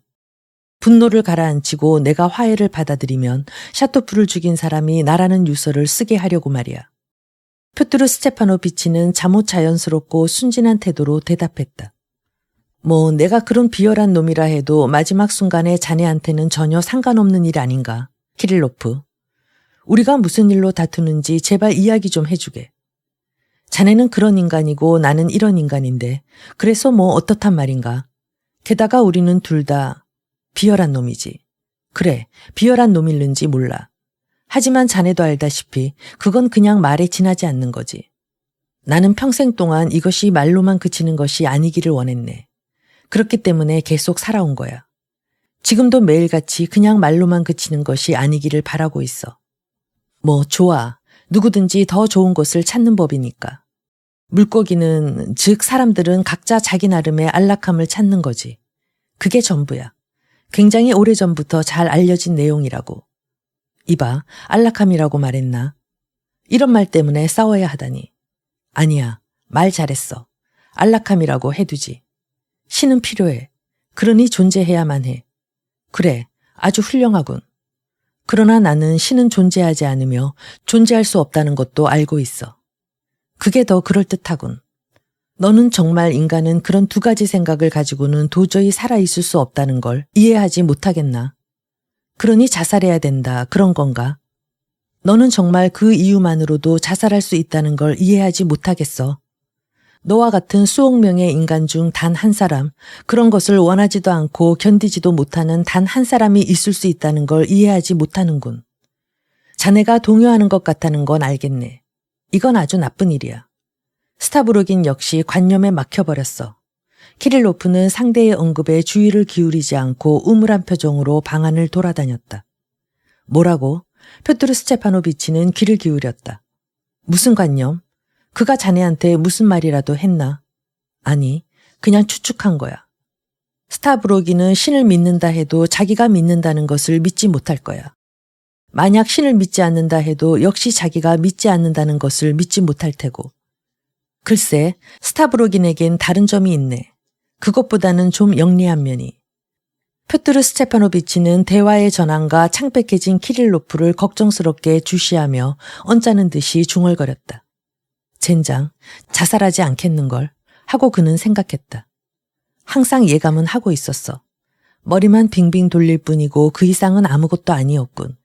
이런 무용지물 같으니. 너는 나와 함께하는 마지막 인간이야. 그러니 불쾌하게 헤어지고 싶지는 않군. 키릴로프는 선물하듯 갑자기 이런 말을 했다. 표트르 스테파노비치는 바로 대답하지 않았다. 젠장, 이번에는 또 무슨 말을 하려고. 그는 또다시 생각했다. 믿어주게, 키릴로프. 나는 인간으로서 자네한테 개인적으로 나쁜 감정은 없네. 그리고 항상 너는 비열한 인간이고 거짓지성이야. 그러나 나 역시 너와 마찬가지지만 나는 자살하고 너는 살아남는 거지. 그러니까 자네는 내가 천박하기 때문에 살아남고 싶어 한다고 말하려는 거군. 그는 이 순간에 이런 대화를 계속하는 것이 유리한지 그렇지 않으면 불리한 일인지 아직도 마음을 결정짓지 못하고 있었다. 이윽고 제기랄 될 대로 내버려 두자 하고 결심했다. 하지만 키릴로프의 우월감에 가득 찬 말투와 언제까지나 숨기려고 하지 않는 그에 대한 멸시의 태도는 이전부터 그의 마음을 자극시켰던 것이다. 그러나 지금은 무슨 이유에서인지 그 느낌이 전보다 더 심했다. 아마 이런 이유에서였는지는 모른다.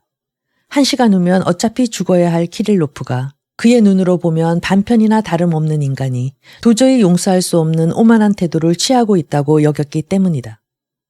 자네는 어쩐지 나를 앞에 두고 자살한다고 잘난 척하는 것 같은데 나는 모든 인간이 계속 살아가는 것이 항상 놀라웠어. 키릴로프는 그의 말을 듣고 있지 않았다. 그것도 관념이라고 해두지. 그러나 원숭이 같은 자식, 너는 나를 고분고분하게 만들려고 맞장구를 치고 있는 거야. 입 닥쳐. 너는 아무것도 이해하지 못해. 만약 신이 없다면 내가 신이다. 바로 자네 생각의 그 지점을 나는 결코 이해할 수가 없었네. 대체 자네가 왜 신인가? 만일 신이 있다면 모든 것은 신의 의지이고 나는 신의 의지에서 벗어날 수 없어. 만약 신이 없다면 모든 의지는 나의 것이니 나의 뜻을 표명할 의무가 있는 거야. 나의 뜻이라고? 왜 그런 의무가 있는 거지? 왜냐하면 모든 의지는 나의 것이니까. 정말로 이 지구상에는 신을 끝장내고 나의 뜻을 확신한 후 그것이 완전한 지점에 도달했을 때 나의 뜻을 선언할 만한 용기를 가진 사람이 단 한 명도 없단 말인가.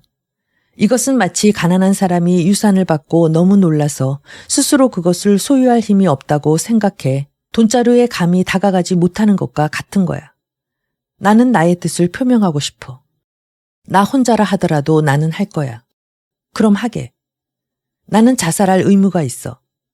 왜냐하면 나의 뜻의 가장 완전한 지점은 내가 나를 죽이는 것이기 때문이지. 그렇지만 자살하는 사람은 자네 혼자만이 아니자는가. 자살자들은 굉장히 많다네. 다들 동기가 있지. 그런데 아무런 이유를 내세우지 않고 자기의 뜻만을 위해 자살하는 자는 나 혼자만일세. 자살하지 않을지도 몰라. 새삼 이런 생각이 표트르 스테파노비치의 머릿속을 번쩍 스쳐갔다. 하고 그는 화난 듯이 이렇게 말했다. 내가 자네 위치에 섰다면 자기 뜻을 나타내기 위해 자살하지 않고 누군가 다른 사람을 죽이겠어. 그렇게 하는 편이 더 유익하다네. 혹 놀라지 않는다면 누구를 죽였으면 좋을지 내가 가르쳐주지. 그렇게 하면 오늘 자살하지 않아도 무방할 거야. 타협할 여지가 있어. 남을 죽인다는 것은 나의 뜻 가운데서 가장 비열한 점이다. 그 말 속에 너의 전모가 드러나 있군. 나는 최고의 지점을 바래. 그래서 자살하는 거야. 어지간한 데까지 도달했군. 하고 표트르 스테파노비치는 독살스럽게 중얼댔다. 나는 나의 무신앙을 선언해야 할 의무가 있어. 키릴로프는 방 안을 돌아다녔다. 나에겐 신이 없다는 것보다 더 고원한 사상이 없다. 나를 위해선 오직 인류의 역사만이 있을 뿐이다. 인간은 자살하지 않고 살기 위해 신을 생각해낸 것이다. 이때까지 세계사는 바로 이것에 불과했다. 나는 전 세계 속에서 처음으로 신을 생각해내는 일을 거부한 유일한 인간이다. 인류는 이 사실을 알고 영구히 기억해두지 않으면 안 된다. 자살하지 않을 거다. 하고 표트르 스테파노비치는 뒤숭숭한 마음을 억제하지 못했다. 누가 안다는 건가? 하고 그는 부르짖듯이 달라붙었다. 여긴 자네와 나만이 있지 않은가? 리프친이라도 알아야 한다는 건가? 죄다 알지 않으면 안 된다. 죄다 틀림없이 알게 될 거다. 이 세상에는 밝혀지지 않은 비밀이란 하나도 없다. 이것은 그가 말한 거다. 이렇게 말하면서 그는 열병에라도 걸린 듯이 흥분하여 구세주의 성상을 가리켰다. 그 앞에는 등명이 타고 있었다. 표트르 스테파노비치는 몸이 달아 안절부절 못했다. 그럼 자넨 역시 그를 믿고 등명을 바치고 있는 건가? 그렇지 않으면 만일의 경우를 위해서인가? 이쪽은 계속 말없이 있었다. 보게나, 나의 눈으로 보면 자네는 어쩐지 승려보다 믿음이 더 열심인 것 같군. 누구를? 그를? 자, 들어보게. 열광적인 부동의 시선으로 전방을 응시하면서 키릴로프는 갑자기 걸음을 멈추었다. 한 가지 자네한테 위대한 사상을 들려주지. 언젠가 이 지상에 하루라는 날이 있었다. 그리고 이 지구의 복판에 세 개의 십자가가 서 있었다. 십자가 위에 있던 한 사람이 다른 사람을 향해 너는 오늘 나와 함께 천국으로 갈 걸세 하고 단언하리만큼 신앙심이 깊었다. 이윽고 그날이 가고 두 사람 다 죽었다. 그래서 같이 여로에 올랐지만 천국도 부활도 발견할 수 없었다. 예언은 적중하지 않았던 것이다. 알겠는가? 이 사람은 전 지구의 최고의 인간이었고 지구 생활의 목적으로 되어 있었던 거다. 이 하나의 유성도 그 위에 있는 일체의 것도 이 사람이 없었더라면 한낱 광란의 세계에 불과했다. 전에도 후에도 이 사람만한 인간은 여태껏 생기질 않았다. 그것은 사실 기적이라 해도 좋을 정도였다. 말하자면 이러한 사람은 이때까지 없었고 또 앞으로도 절대로 없을 거라는 이 점에 기적이 있는 거다. 가령 자연의 법칙이 이 사람마저도 가엾게 여기지 않고 용서해주지 않는다면 자기의 기적조차 용서해주지 않고 그를 허위 속에 살게 내버려 두고 허위를 위해 죽음을 내려준다면 그건 말하자면 이 유성 전체가 허위 덩어리고 어리석은 조소와 기만 위에 서 있는 거나 다름이 없는 거다. 그렇게 되면 이 유성의 법칙 그 자체가 허위인 거다. 악마의 희극인 거다. 도대체 뭐 때문에 사는 건가? 자네가 인간이라면 대답해보게. 얘기가 좀 다른 방향으로 흘러버렸군. 자네 머릿속에는 두 개의 상반된 원인이 한 군데로 뒤섞인 것 같군. 어쩐지 이건 좋지 않은 징조일세. 그러나 실례지만 가령 자네가 신이라면 어떻게 되는 건가? 만일 허위가 종말을 고하고 자네가 호련히 일체의 허위는 낡은 신이 있었기 때문이다 하고 깨달았다면 대간절 어떻게? 아, 마침내 자네도 알았군 하고 키릴로프는 환성을 올렸다. 자네와 같은 인간도 알 수 있다면 아마 아무나 이해할 수 있을 거다. 이제야 알겠지. 만인을 위한 구원의 길은 모든 사람에게 이 사상을 증명하는 데 있는 거야. 하지만 그걸 누가 증명하는가? 그건 바로 나다. 난 도무지 알 수 없어. 왜 이때까지의 무신론자는 신이 없다는 사실을 알면서도 자살하지 않았나? 또 신이 없다고 자각하면서 동시에 자기가 신이 되었다고 자각하지 않는 게 우스꽝스럽단 말이야. 그렇지 않다면 어떻게 자살하지 않고 배견할 수 있나 말이다. 만일 그것을 자각했다면 이미 그는 제왕인 거야.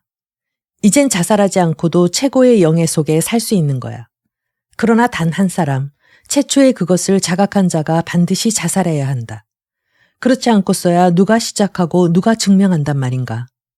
나는 그것을 시작하고 증명하기 위해 기필코 자살할 셈이다. 나는 아직 부득이한 신에 불과하기 때문에 불행한 거다. 왜냐하면 나의 뜻을 주장할 의무가 있기 때문이다. 모든 사람은 다 불행하다. 자기의 뜻을 주장하기를 두려워하기 때문인 거다. 여태까지 인간이 그같이 불행하고 비참했던 것도 자기의 뜻의 가장 주요한 점을 주장하기를 두려워하고 마치 어린아이처럼 한쪽 귀퉁이에서 자기의 뜻을 슬쩍했기 때문인 거다. 나는 너무나 불행하다. 그것은 무섭도록 두려워하고 있기 때문이다. 공포란 놈은 인간이 저주해야 할 대상이다. 그러나 나는 나의 뜻을 주장한다. 나는 나의 무신앙을 믿을 의무가 있다. 나는 시작하고 그리고 종말을 짓는다. 나는 문을 연다. 그리고 구원해준다. 모든 인간을 구하고 다음 세대에 그들을 생리적으로 개조할 길은 이것밖에 없다. 때문에 나의 생각이 미치는 한 지금과 같은 생리적인 상태로서는 인간은 낡은 신이 없이는 아무 일도 할 수 없는 거다. 나는 3년 동안 나의 신의 속성을 찾아서 이제 겨우 그것을 발견했다. 나의 신의 속성은 다름 아닌 나의 뜻인 거다. 이것이야말로 내가 최고의 의미에 있어서 나의 독립성과 새롭고 무서운 자유를 증명할 수 있는 유일한 방법인 것이다. 사실 이 자유는 무서운 것이기 때문이다. 나는 나의 독립성과 새롭고 무서운 자유를 보여주기 위해 내 손으로 나를 죽이는 거다. 그의 얼굴은 부자연스럽도록 창백했고 눈은 참기 어려우리만큼 괴로운 것 같았다. 그는 흡사 열병에 걸린 듯 싶었다. 표트르 스테파노비치는 지금이라도 당장 그가 넘어지지 않나 하고 생각했다. 자, 펜을 가져오게. 돌연 키릴로프는 감격의 정점에라도 선 듯 느닷없이 이렇게 외쳤다. 말하게. 나는 뭐든지 서명해 줄 테니까. 샤토프를 죽였다는 사실도 서명해 주겠어. 자, 내가 우습게 여기고 있는 동안 무엇이든지 좋으니 빨리 부르게. 난 교만하게 이를 데 없는 노예들의 의견은 조금 더 겁내지 않아. 어떤 비밀이든 결국 밝혀진다는 것은 자네도 알겠지. 그땐 내 놈은 짓눌려 죽을 거다. 난 그걸 믿고 있어. 굳게 믿고 있다. 표트르 스테파노비치는 자리에서 벌떡 일어서더니 재빨리 잉크병과 종이를 가져왔다. 그리고 적당한 순간을 노리면서 또 성공 여부에 몹시 마음을 설레면서 부르기 시작했다. 나 알렉세이 키릴로프는 다음 사실을 선언한다. 잠깐 멈춰. 난 싫다. 도대체 누구한테 선언하는 거야?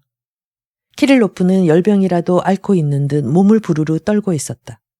이 선언이라는 말과 그것에 관한 어떤 특별하고도 뜻하지 않았던 상념이 벼랑간 그의 마음을 송두리째 삼켜버린 것처럼 보였다.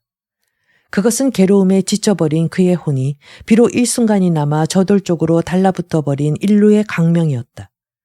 누구한테 선언하는 건가? 어쨌든 나는 그걸 알고 싶다. 누구긴 누구겠나. 모든 사람이야. 최초로 이것을 읽는 인간이야. 그런 걸 정할 필요는 없지 않은가? 전 세계를 향해서 말이야. 전 세계? 브라보. 그래, 후회는 필요 없어. 난 후회하는 일은 싫다. 그리고 간원에게 호소하는 것도 싫다. 물론이고 말고. 그럴 필요는 없어. 간원 따위는 거꾸러져라. 자, 쓰게. 만일 자네가 진지하게 그럴 마음이 내키면 하고 표트르 스테파노비치는 히스테릭하게 외쳤다. 잠깐, 나는 위에다 혀를 축 늘어뜨린 낯짝을 그리고 싶어. 채, 쓸데없는 짓 하고 표트르 스테파노비치는 안절부절 못했다. 그림이 없어도 그런 건 죄다 단숨에 표현할 수 있어. 단숨에? 그것 좋군. 그렇다. 단숨에. 단숨이다. 한숨에 부르게. 나 알렉세이 키릴로프는 표트르 스테파노비치는 키릴로프의 어깨 위에 몸을 굽히고 흥분한 나머지 부들부들 떨리는 손으로 하나하나 적어가는 글자를 주시하면서 단호하고도 명령적인 어조로 부르기 시작했다. 나 알렉세이 키릴로프는 다음 사실을 선언함. 즉 오늘 10월 일요일 오후 7시 지나서 대학생 샤토프를 공원 안에서 살해함.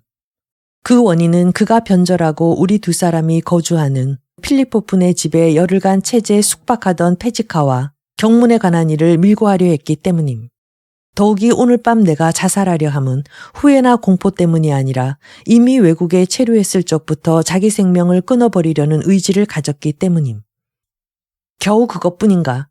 경악과 분노의 빛을 나타내면서 키릴로프는 이렇게 소리쳤다. 한마디라도 더 보태면 안 돼. 이 증서를 그의 손에서 낚아채려고 기회를 엿보면서 표트르 스테파노비치는 손을 흔들어 보였다. 기다려. 키릴로프는 손을 종이 위에다 덥석 올려놓았다. 기다려. 그런 바보 같은 일이 어디 있어. 난 누구와 함께 죽였다는 사실을 쓰고 싶다. 게다가 폐지가는 뭐 때문에. 그리고 화제는 난 죄다 쓰고 싶어. 실컷 욕설을 퍼붓고 싶어. 단숨에 뿔을 뽑고 싶어. 충분하네, 키릴로프. 정말로 충분하네. 종이가 찢기지나 않을까 전전긍긍하면서 표트르 스테파노비치는 거의 빌다시피 이렇게 말했다. 사람들로 하여금 꼭 믿게끔 하기 위해서는 될 수 있는 한 흐리멍덩하게 만들어야 하네. 말하자면 이것으로 충분하단 말이야. 살짝 냄새만 풍기면 그것으로 좋게. 진실은 그냥 기퉁이만 보이면 돼. 그놈들을 그냥 들쑤셔 놓기만 하면 되는 거야. 인간이라는 속물은 언제나 남한테서 속임을 당하는 것보다는 자기가 자기한테 거짓말을 하고 싶어 한다네. 그래서 남의 거짓말보다 자기 거짓말을 더 믿고 있단 말이야. 그것은 무엇보다도 잘된 일이야. 아주 좋은 일이야. 자, 이리 넘겨주게. 자, 넘겨달라는데. 이렇게 말하면서 그는 종이를 낚아채려고 버둥댔다. 키릴로프는 누나를 부릅뜨고 뭔가 열심히 이해하려고 노력하는 것 같았다. 이미 그는 이해력을 상실한 것 같았다. 에이, 이 빌어먹을 것. 갑자기 표트르 스테파노비치는 버럭 화를 냈다. 아직도 서명하지 않았구나. 뭐 때문에 자넨 그렇게 누나를 부릅뜨고 있는 거야? 빨리 서명하란 말이야. 난 실컷 욕설을 퍼붓고 싶어. 하고 키릴로프는 중얼거렸지만 그래도 펜을 잡고 서명해버렸다. 난 욕설을 퍼붓고 싶은 거야. 공화국 만세라고 쓰게. 그거면 충분해. 브라보. 키릴로프는 즐거운 나머지 거의 포효하다시피 소리쳤다. 민주적, 사회적, 국제적 공화국 만세. 아니야, 이게 아니다. 자유, 평등, 동포애, 아니면 죽음. 아, 이 편이 낫겠어. 이 편이 낫겠어. 그는 잠옷 유쾌한 듯 이렇게 자기 서명 밑에다 썼다. 됐어, 됐어. 하고 표트르 스테파노비치는 거듭거듭 말했다. 기다려. 아직 좀 더. 여보게. 난 한 번 더 프랑스 말로 서명하겠어. 러시아의 귀족이며 세계의 시민인 키릴로프. 하하하. 하고 그는 웃음을 터뜨렸다. 아냐. 좀 기다리게. 좀 더 훌륭한 걸 발견했어. 굉장한 거야. 러시아의 귀족적인 신학생이며 문명세계의 시민. 이것이 무엇보다 최고야. 벼랑간 그는 긴 의자에서 벌떡 뛰어 일어나 재빠른 동작으로 창문에서 곤총을 집어들더니 그대로 다음 방으로 달려갔다. 그리곤 문을 꽝 하고 닫아버렸다. 표트르 스테파노비치는 1분가량 멍하니 생각에 잠긴 채 문을 바라보고 있었다. 지금 당장이라면 해치울지도 모르나 생각을 다시 하면 아무 일도 없이 끝날지도 모르겠군. 그동안 그는 종이를 집어들고 자리에 앉아 다시 한번 그것을 읽었다. 선언의 기한은 지금 읽어봐도 역시 마음에 들었다. 한동안 무엇이 필요할까? 그래, 얼마 동안 세상 놈들을 어리둥절하게 만들어서 주의를 다른 데로 돌려야지. 공원.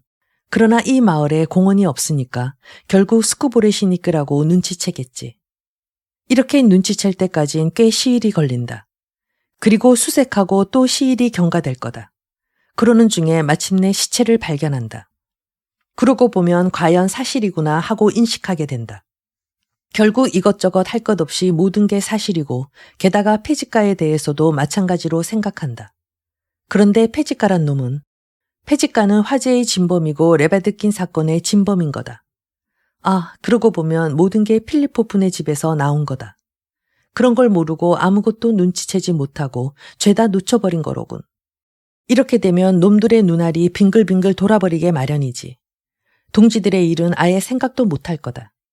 샤토프와 키릴로프, 게다가 폐지가와 레바드킨. 대간절 이 녀석들은 무엇 때문에 서로 죽이고 죽고 했을까? 이것도 역시 의문으로 남겠지. 에이, 이 빌어먹을 녀석. 아직도 곤충 소리가 들리지 않으니. 그는 유서를 읽고 그 기한에 감탄하고 있었지만 그래도 끊임없이 괴롭고 불안한 마음을 졸이면서 열심히 귀를 기울이고 있었다. 그러자 갑자기 초조해졌다. 그는 마음이 놓이지 않는 듯 시계를 바라보았다. 무척 늦은 것 같았다. 키릴로프가 떠난 지 벌써 10분이나 지났는데. 그는 초를 집어들고 키릴로프가 닫아버린 방문으로 다가섰다. 바로 문 앞에서 이미 조금밖에 남지 않은 20분가량 지나면 죄다 타버릴 초. 그러나 이것밖에 없다는 생각이 불쑥 머리에 떠올랐다. 그는 손잡이를 잡고 조심스럽게 귀를 기울였지만 안은 지죽은 듯 조용했다. 그는 벼랑간 문을 열고 촛불을 쳐들었다. 그러자 무엇인가 신음소리를 내면서 그를 향해 달려왔다. 그는 힘껏 문을 닫곤 어깨로 쾅 받쳤다. 그러나 사방은 다시 조용해졌다. 다시 죽음과 같은 정막이 엄습해왔다. 오랫동안 촛불을 손에 들고 결단을 내리지 못한 채 서 있었다. 이제 방금 문을 연 순간 그는 극히 조금밖에는 안의 모습을 엿볼 수 없었다. 그러나 방구석 창 옆에 서 있는 키릴로프의 얼굴과 벼랑간 자기 앞으로 달려든 그의 야수와 같은 경로가 눈에 번쩍 띄었던 것이다. 표트르 스테파노비치는 부르르 몸을 떨더니 재빨리 초를 테이블 위에다 올려놓고 곤총을 준비해 반대편 구석으로 발돋움을 하여 달려갔다. 만일 키릴로프가 문을 열고서 곤총을 손에 들고 테이블 쪽으로 뛰어나가도 그는 키릴로프보다 먼저 겨냥하여 방아쇠를 당길 수 있었을 것이리라.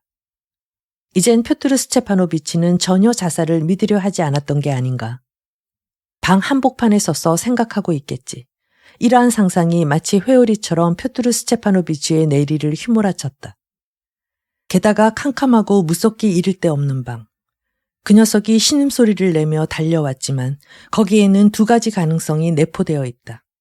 즉 저 녀석이 방아쇠를 당기려는 순간 내가 되려 방해를 놓았는지 그렇잖으면 그곳에 서서 어떻게 하면 나를 죽일까 하는 궁리를 했을는지 모른다.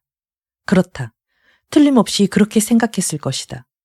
만일 저 녀석이 겁을 집어먹었다면 내가 자기를 죽이지 않고 돌아가지 않으리라는 것쯤은 저 녀석도 알고 있을 거야. 이를테면 나한테 죽기 전에 자기가 먼저 나를 죽이지 않으면 안 된다는 걸 말이다. 아, 또다시 조용해졌군. 소름이 끼칠 정도군. 다짜고짜로 문을 열면 어떻게... 무엇보다도 야비한 일은 저 녀석이 승려 이상으로 신을 믿고 있다는 사실이다. 아, 이젠 절대로 자살하지 않을 거야. 저 어지간히도 마귀에게 홀린 녀석들이 요즘 부쩍 늘었단 말이야. 덜된 녀석들. 젠장 이 초가 15분만 지나면 그땐 틀림없이 꺼져버리겠군. 빨리 처리해야 할 텐데. 무슨 일이 있든 끝을 맺어야지. 어떨까? 이쯤 되면 죽여버려도 무방하겠지. 이 편지가 있으니까 어떤 놈이든 내가 죽였다곤 생각지 못하겠지. 저 녀석의 손에다 곤총을 쥐어놓고 마루 위에다 적당히 누워놓으면 꼭 저 녀석이 자기 손으로 했다고 생각함에 틀림없겠지. 제기랄, 어떻게 죽인담. 내가 문을 열면 놈은 달려들어 나보다 먼저 쏘아버리겠지. 에이, 빌어먹을. 분명히 빗나갈 거다. 그는 상대방의 마음속을 가늠하고 또 가늠하였으나 자신의 결단성이 부족하기 때문에 어쩔 수 없이 잇따라 꼬리를 물고 일어나는 생각에 전전긍긍하여 이렇게 괴로워했던 것이다. 마침내 그는 촛대를 손에 잡고 곤총을 쳐들고 자세를 갖춘 다음 문으로 다가섰다. 그리고 초를 쥔 왼손으로 자물쇠의 손잡이를 꽉 눌렀다. 그러나 일이 잘 나가질 못했다. 손잡이가 짤까닥 울리더니 삐걱 소리를 냈다. 직통으로 쏘아버릴 것이다 하는 생각이 표트르 스테파노비치의 머릿속에 번쩍였다. 그는 냅다 문을 발길로 찼다. 그리고 촛불을 쳐들고 곤총을 내밀었다. 그러나 발사의 소리도 외침 소리도 없었다. 방 안에는 아무도 없었던 것이다. 그는 몸부림쳤다. 그것은 빠져나가기 어려운 둔탁하고 어두침침한 방이었다. 도망칠 데라고는 없었다. 그는 다시 촛불을 쳐들고 사방을 조심스럽게 둘러보았다. 정말 아무도 없었다. 낮은 소리로 키릴로프를 불러보았다. 그리고 한 번, 좀 더 큰 소리로. 그러나 역시 아무 반응도 없었다. 창문으로 도망친 게 아닐까. 실제로 창문에 한 통풍구가 열려 있었다. 어리석게도 통풍창으로 도망칠 리가 없어. 표트르 스테파노비치는 방 안을 가로질러 창문으로 다가섰다. 절대로 그럴 리가 없어. 갑자기 그는 획 돌아섰다. 그러자 뭔가 이상한 것이 그의 온몸을 진감시켰다. 창문 맞은편 벽, 방문에서 오른쪽으로 찬장이 하나 있었다. 이 찬장 바로 오른편, 벽과 찬장 사이에 구석진 곳에 키릴로프가 서 있었던 것이다. 더욱이 그의 모습이란 소름이 끼치도록 기괴한 것이었다. 꼼짝 않고 몸을 쭉 뻗었고 두 손은 바지 솔기에 대고 있었다. 머리는 위로 치켜 올리고 구석진 벽에다 목덜미를 찰싹 붙이고 있는 모습이 마치 몸을 보이지 않게 숨기려는 것 같지만 보였다. 여러 가지 점으로 미루어 보아 몸을 숨기려던 것은 틀림없었지만 어쩐지 미덥지가 않았다. 표트르 스테파노비치는 그 구석진 곳으로부터 약간 비스듬하게 서 있었으므로 앞으로 튀어나온 곳만을 관찰할 수 있었다. 왼쪽으로 걸음을 옮겨서 키릴로프의 전신을 관찰한 다음 수수께끼의 진위를 풀어보려는 결심이 아직 선뜻 내키지 않은 것 같았다. 그의 심장은 무섭게 고동치기 시작했다. 벼랑간 미칠 것만 같은 분노가 그의 마음을 휘어잡았다. 그는 몸을 날리더니 고함을 지르며 발을 쿵쿵 구르며 맹렬하게 으슥한 곳으로 달려갔다. 그러나 바로 그 앞까지 당도하자 또다시 전보다 한결 더한 공포에 사로잡혀 마치 못 박힌 듯 그 자리에 우뚝 서버렸다. 이렇게 혼비백산하게 된 주요한 원인은 그렇게도 무섭게 외치고 그렇게도 미친 듯이 달려갔음에도 불구하고 그가 서 있는 모습이 마치 화석이나 백납처럼 조금도 움직이지 않았을 뿐더러 손발 하나 까딱하지 않았기 때문이다. 무섭도록 창백한 얼굴도 자연스럽지 못했고 검은 두 눈은 움직이지 않은 채 공중의 한 점을 응시하고 있었다. 표트르 스테파노비치는 촛불을 위에서부터 아래로 갖다 대면서 빈틈없이 모조리 비춰 이 얼굴을 뜯어보려고 했다. 그러자 그는 알아챘다. 키릴로프가 자기 앞에 어느 점을 물끄러미 보고 있긴 하지만 곁눈질로 은밀히 자기를 바라보고 있었던 것이다. 뿐만 아니라 오히려 상세히 관찰하고 있는 듯 싶었다. 이때 어떤 생각이 그의 머릿속에 떠올랐다. 한번 이 촛불을 이 구역질 나도록 더러운 녀석의 상판대기에다 갖다 대고 불을 데워보면 어떨까 하는 것이었다. 그러나 키릴로프의 턱이 갑자기 움직이고 그 입술에는 마치 이쪽의 속마음을 빤히 들여다보기나 한 듯한 냉소가 살짝 스쳐 지나간 듯 싶었다. 그는 자신도 모르게 부르르 몸을 떨면서 정신없이 키릴로프의 어깨를 꽉 잡았다. 곧이어 뜻하지 않았던 추악하고 정강석화 같은 일이 일어났다. 표트르 스테파노비치는 나중에도 이때의 기억을 조리 있게 더듬을 수가 없었다. 키릴로프의 몸에 닿을 찰나 이쪽은 재빨리 고개를 떨구더니 머리로서 그의 손에 쥐고 있던 촛불을 때려 떨어뜨렸다. 촛대는 찰까닥 소리를 내며 마루에 떨어져 촛불은 꺼져버렸다. 그 순간 표트르 스테파노비치는 왼손의 새끼손가락에 무서운 통증을 느꼈다. 그는 꽥 소리를 질렀다. 다만 전우를 읽고 연거푸 3번씩이나 자기 손가락을 깨물고 있던 키릴로프의 머리를 곤총으로 힘차게 갈긴 일만 생각날 뿐이다. 가까스로 손가락을 빼자 어둠 속을 더듬거리면서 뒤를 돌아보지도 않고 그냥 쏜살같이 집을 뛰쳐나왔다. 등 뒤에서 마치 그를 쫓기나 하듯이 무서운 외침 소리가 방 안에서 울려 퍼졌다. 지금, 지금, 지금, 지금. 이 소리가 10번이나 되풀이되었다. 그러나 그는 줄곧 뛰어 현관 복도까지 나왔다. 바로 그때 곤충 소리가 우렁차게 퍼졌다. 그는 캄캄한 복도에서 발을 멈춰 5분가량 상상의 날개를 폈다. 이윽고 다시 방으로 되돌아섰다. 우선 초를 손에 넣어야만 했다. 찬장 오른쪽 마루 위에 떨어진 촛대를 찾기만 하면 되지만 무엇으로 초에다 불을 켜놓는담. 돌연 그의 머릿속에 하나의 멍멍한 기억이 되살아났다. 어제 부엌으로 달려가 폐지가에게 덤벼들었을 때 구석 선반 위에 커다랗고 붉은 성냥통을 슬쩍 본 기억이 났다. 그는 손으로 더듬거리며 왼쪽 부엌문을 향해 걸어갔다. 부엌문은 금세 발견되었다. 그는 벽을 더듬어 계단을 내려갔다. 선반 위에서 자기가 방금 기억한 바로 그 장소에서 손도 대지 않았던 커다란 성냥통을 어름어름 손으로 찾아냈다. 불을 켜지 않고 그대로 위로 성급히 올라갔다. 바로 찬장 옆 아까 자기 손가락을 무는 키릴로프를 곤충으로 갈기던 장소까지 오자 그는 벼랑간 물렸던 손가락을 생각해냈다. 그러자 거기서 견디기 어려운 통증을 느꼈다. 그는 이를 악물면서 가까스로 타다 남은 초에다 불을 붙이자 그것을 또 촛대에다 꽂고 사방을 둘러보았다. 통풍구를 열어 제친 창문 옆. 두 다리가 방의 오른쪽 구석으로 향한 채 키릴로프의 시체가 가로놓여 있었다. 타날은 오른쪽 관자놀이를 꿰뚫고 두개골을 부순 다음 좌측 위로 빠져나갔었다. 머리꼴과 피가 튄 자국이 보였다. 곤충은 마루 위에 헐렁 던져진 자살자의 손 안에 남아있었다. 죽음은 순간적으로 이루어진 것 같았다. 면밀하게 모든 것을 조사하자 표트르 스테파노비치는 몸을 일으켜 살금살금 발돋움하면서 방에서 나갔다. 그리고 문을 닫고 촛불은 첫 번째 방의 테이블 위에다 올려놓았다. 그는 잠시 생각했다. 화재가 날 걱정이 없다고 생각하자 촛불은 끄지 않고 그대로 놓아두기로 했다. 테이블 위에 놓인 유서를 한번 눈여겨보곤 기계적으로 빙긋 웃었다. 그리고 무슨 영문인지 시종 발돋움하면서 집을 나섰다. 그는 다시 폐지가의 통로로 기어나갔다. 그리곤 다시 알뜰히 뒤를 덮어두었다.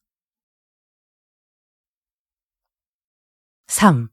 정각 6시 10분 전 정거장의 플랫폼에 무척 길게 늘어선 열차 옆을 표트르 스테파노비치와 에르켈리가 걷고 있었다. 표트르 스테파노비치가 출발하기 때문에 에르켈리가 전송하러 나온 것이다. 수화물은 이미 맡겨버렸고 손가방은 2등차에 잡아둔 자리로 운반되었다. 첫 번째 벨은 이미 울렸고 사람들은 두 번째 벨을 기다리는 참이었다. 표트르 스테파노비치는 열차 속으로 들어가는 여객들을 관찰하면서 태연하게 사방을 둘러보고 있었다. 가까운 사람은 통 눈에 띄질 않았다. 그저 2번 머리를 끄덕이며 인사를 했을 뿐이다. 한 사람은 간접적으로 알게 된 상인이고 또 한 사람은 두 정거장 지나서 있는 자기 교구에서 떠나는 젊은 시골 사제였다. 에르켈리는 이 최후의 순간에 가장 중대한 얘기를 하고 싶어 못 견뎌하는 것 같았다. 비록 무슨 얘기인지 자기로서는 뚜렷이 모르고 있었지만 그러나 먼저 말을 끄집어낼 용기가 없었다.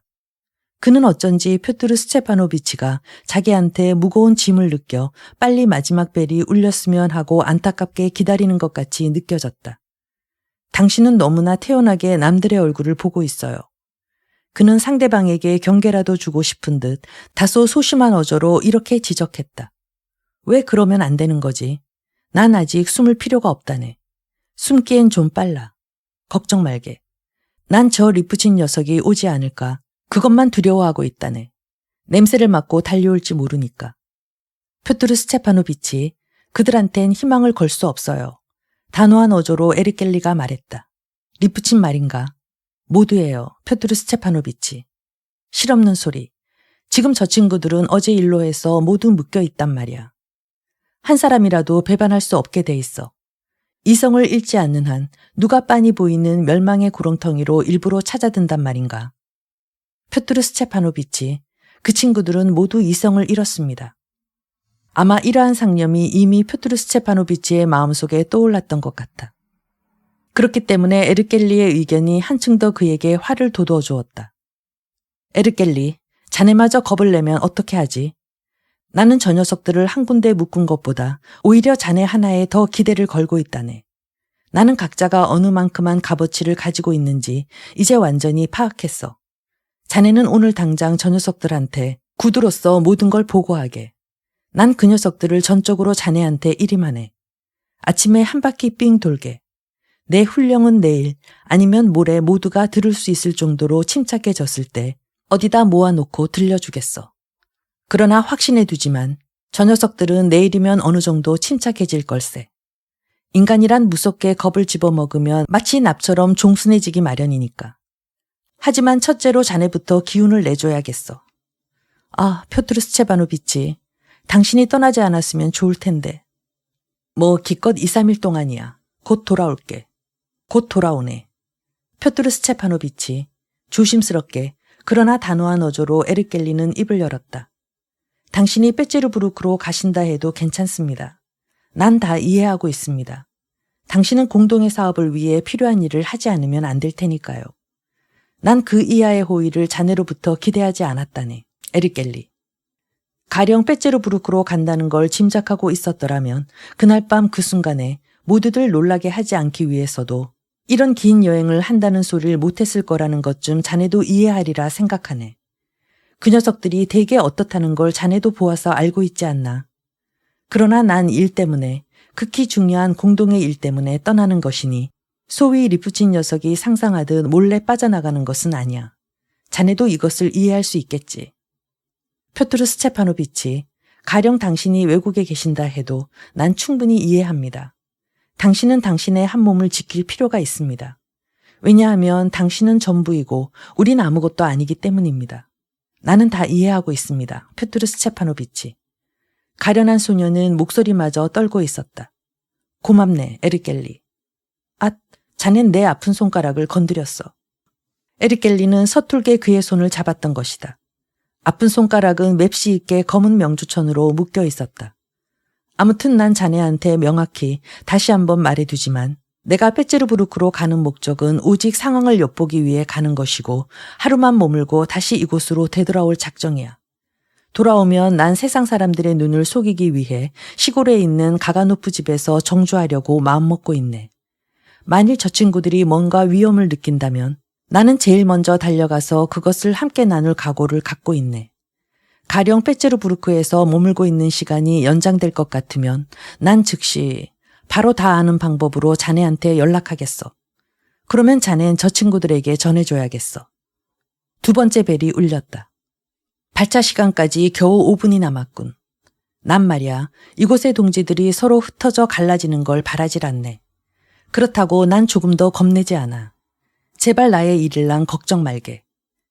결사망에 많은 매듭이 나의 소나기에 들어있으니까 이곳에 5인조 따위를 특별히 아껴야 할 필요가 없어. 그러나 매듭이 하나 더 여분으로 있다고 해서 방해할 것은 없어. 더욱이 난 자네에 대해선 안심할 수 있어.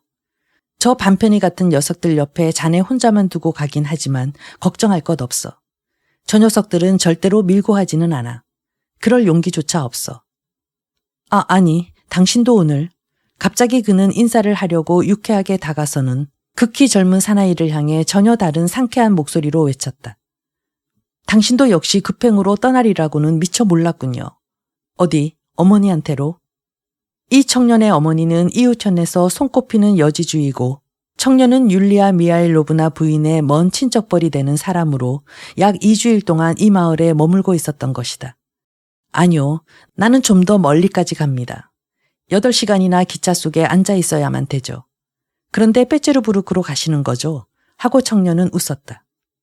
어떻게 내가 빼제르부르크로 가는 걸 금세 알아챘죠? 한층 더 허심탄회하게 표트르 스체파노비치도 웃었다. 청년은 장갑을 낀 손가락을 세우며 그를 위협하는 신용을 했다. 네, 당신이 추측한 대로요. 표트르 스체파노비치는 잠옷 비밀 얘기나 되듯이 속삭였다. 난 율리아 미하일로브나의 편지를 가지고 그곳에서 서너 군데 방문해야 할 사람이 있어요. 그것이 어떤 사람들인지 참 멋쩍은 일이군요. 솔직히 말하면 지긋지긋한 임무입니다.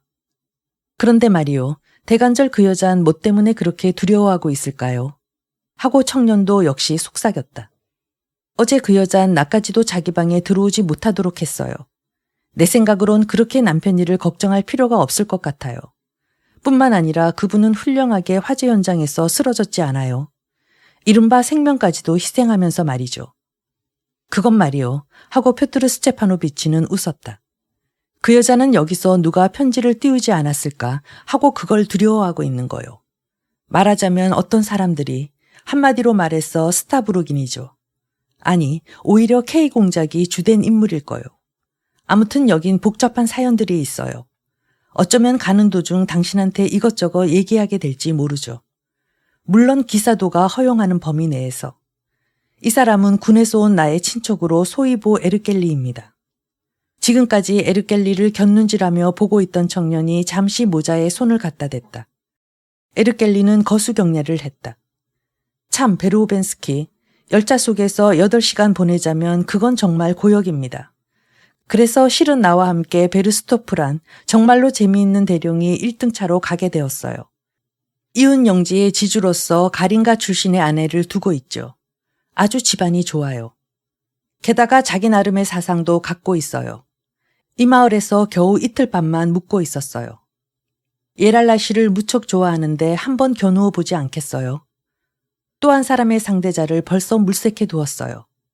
뿌리뿌훌로프라는 T마을의 상인으로 턱수염이 가득난 백만장자죠. 아니, 정말 백만장자입니다. 이건 장담할 수 있어요. 난 당신을 소개해드리죠. 정말 재미있는 돈주머니입니다. 한바탕 실컷 웃어보지 않겠어요? 예랄라 씨라면 나도 무척 좋아해요. 특히 기짝간에서 한다면 참 유쾌하겠지만 난 2등차를 타니까. 아니, 그건 절대로 안 돼요. 우리 쪽으로 옮기세요. 당장 당신을 1등 칸으로 옮기도록 일러두겠어요. 열차장은 나의 말이라면 들어줍니다. 당신 짐은 뭐죠? 가방, 무릎덮개. 좋아요. 갑시다. 표트르 스테파노비치는 재빨리 자기의 가방, 무릎덮개, 그리고 책을 챙겨가지고 아주 큰 각오라도 하듯이 1등차로 옮겼다. 에르켈리는 그걸 도왔다. 이윽고 3번째 벨이 울렸다. 그럼 에르켈리. 객차 창문에서 마지막으로 손을 내밀면서 표트르 스테파노비치는 분주한 듯 성급히 짓거렸다. 난 이 사람들과 한바탕 게임을 벌여야겠어. 뭐 때문에 나한테 그런 변명을 하세요, 표트르 스테파노비치. 난 다 이해하고 있어요. 다 알고 있어요, 표트르 스테파노비치. 그럼 다시 만나세. 하고 말했지만 이때 게임 상대를 소개하려고 부르는 청년 쪽으로 몸을 획 돌리고 말았다. 이렇게 에르켈리는 자기가 존경하여 마지 않는 표트르 스테파노비치를 더 이상 보지 못했던 것이다. 그는 무척 침울한 심정으로 집으로 돌아갔다. 그건 표트르 스테파노비치가 벼랑간 자기네들을 버렸다는 두려움에서가 아니었다. 그러나 저 젊은 멋쟁이가 그를 불렀을 때 너무나 무자비하게 자기에게 등을 돌렸다. 게다가 다시 만나세 하는 말 이외에도 무슨 다른 얘기가 있어야 했다. 아니면 손이라도 꽉 쥐어주어야 했다. 이 최후의 사실이 무엇보다 중요한 것이었다. 어쨌든 어떤 이상한 것이 그의 불쌍한 가슴을 갈기갈기 핥히기 시작했다. 이것이 과연 무엇인지는 그 자신도 아직 몰랐지만 아무튼 어젯밤의 사건과 관련된 것이었다.